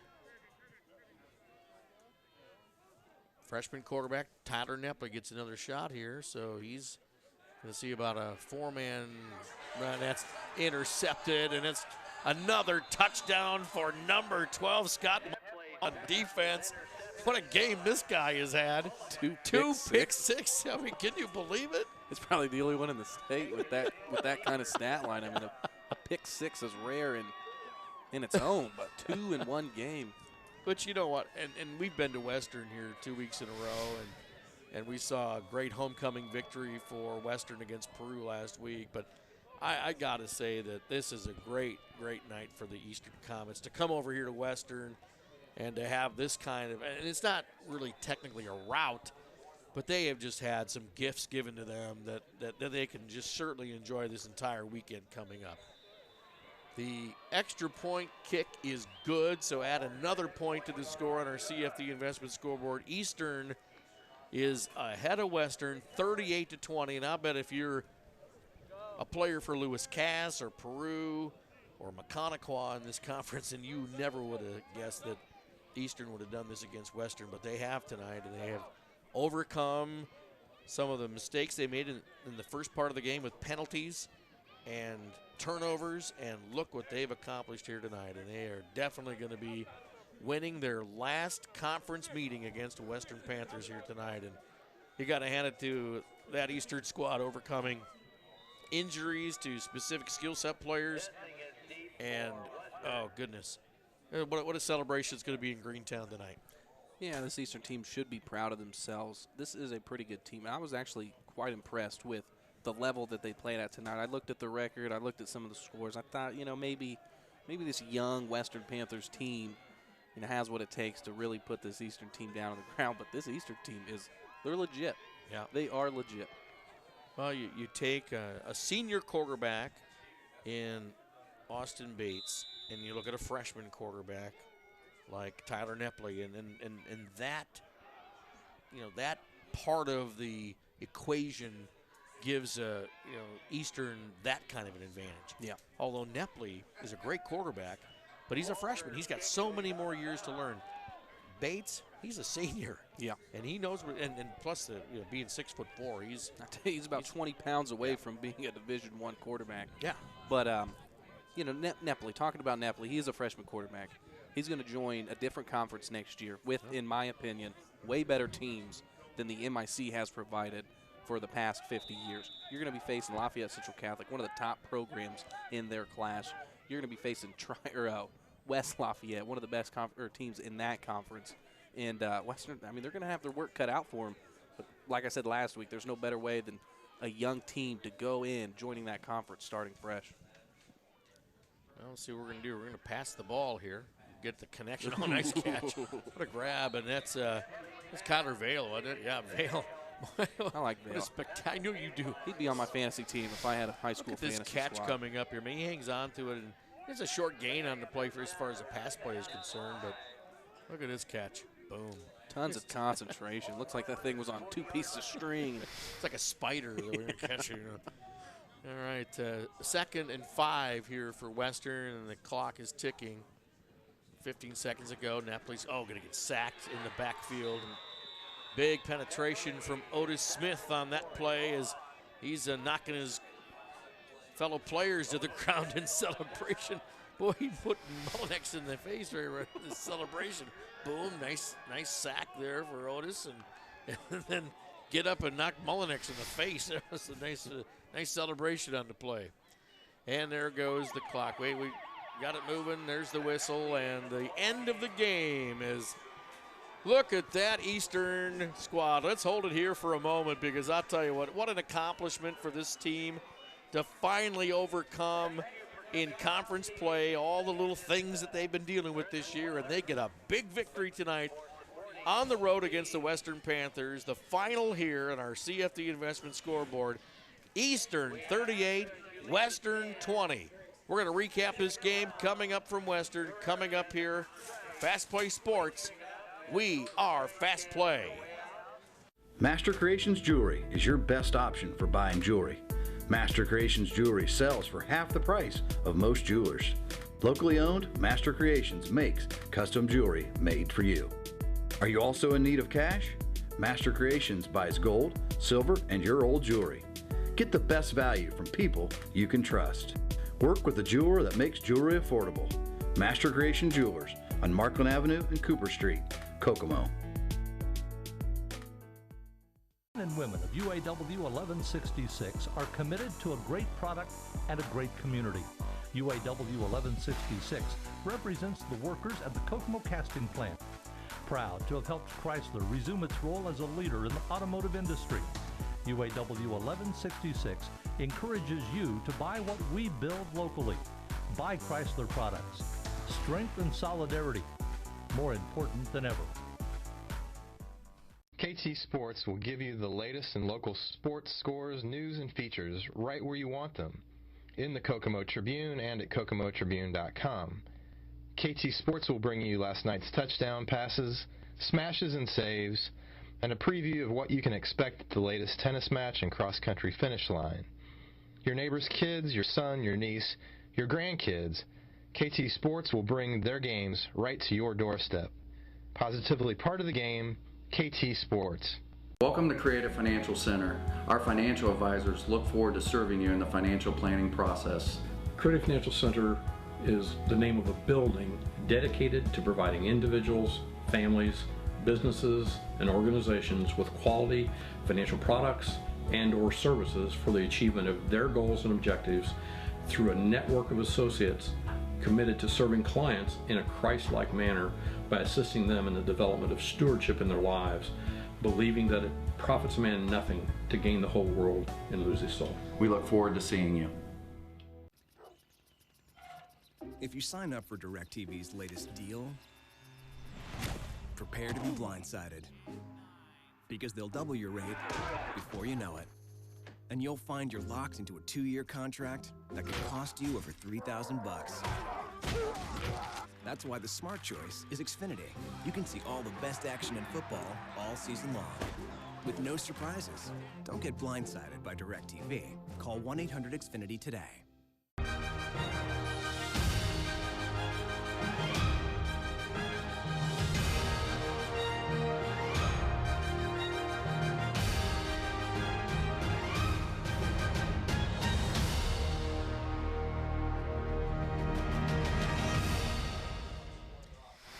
As we wrap up here from Western High School and Fast Play Sports coverage of Indiana High School football tonight, presented by the Kokomo Perspective newspaper and by Xfinity Channel 81, where you can catch our replay of this game Wednesday night at 9 p.m. and then again Friday at 12 noon on Xfinity Channel 81. I'm Alan James along with Devin Schott, and I'll tell you what, Eastern is just really enjoying themselves out there on the field as they have defeated the Western Panthers tonight. And, Devin, your final thoughts on this Eastern victory over Western tonight? I think Eastern came in here and just completely disregarded the foreign policy that's been in effect for the past, 30-some years. Western's used to coming out here and whooping on Eastern, and just two completely different teams that we're used to seeing. I was really impressed with this Eastern team. I didn't hear a lot about their offense and about how good this team actually was, but you get here today and you see a quarterback and a running back that work well in these tough conditions. You see the senior leadership of Austin Bates. He got it done on both sides of the ball.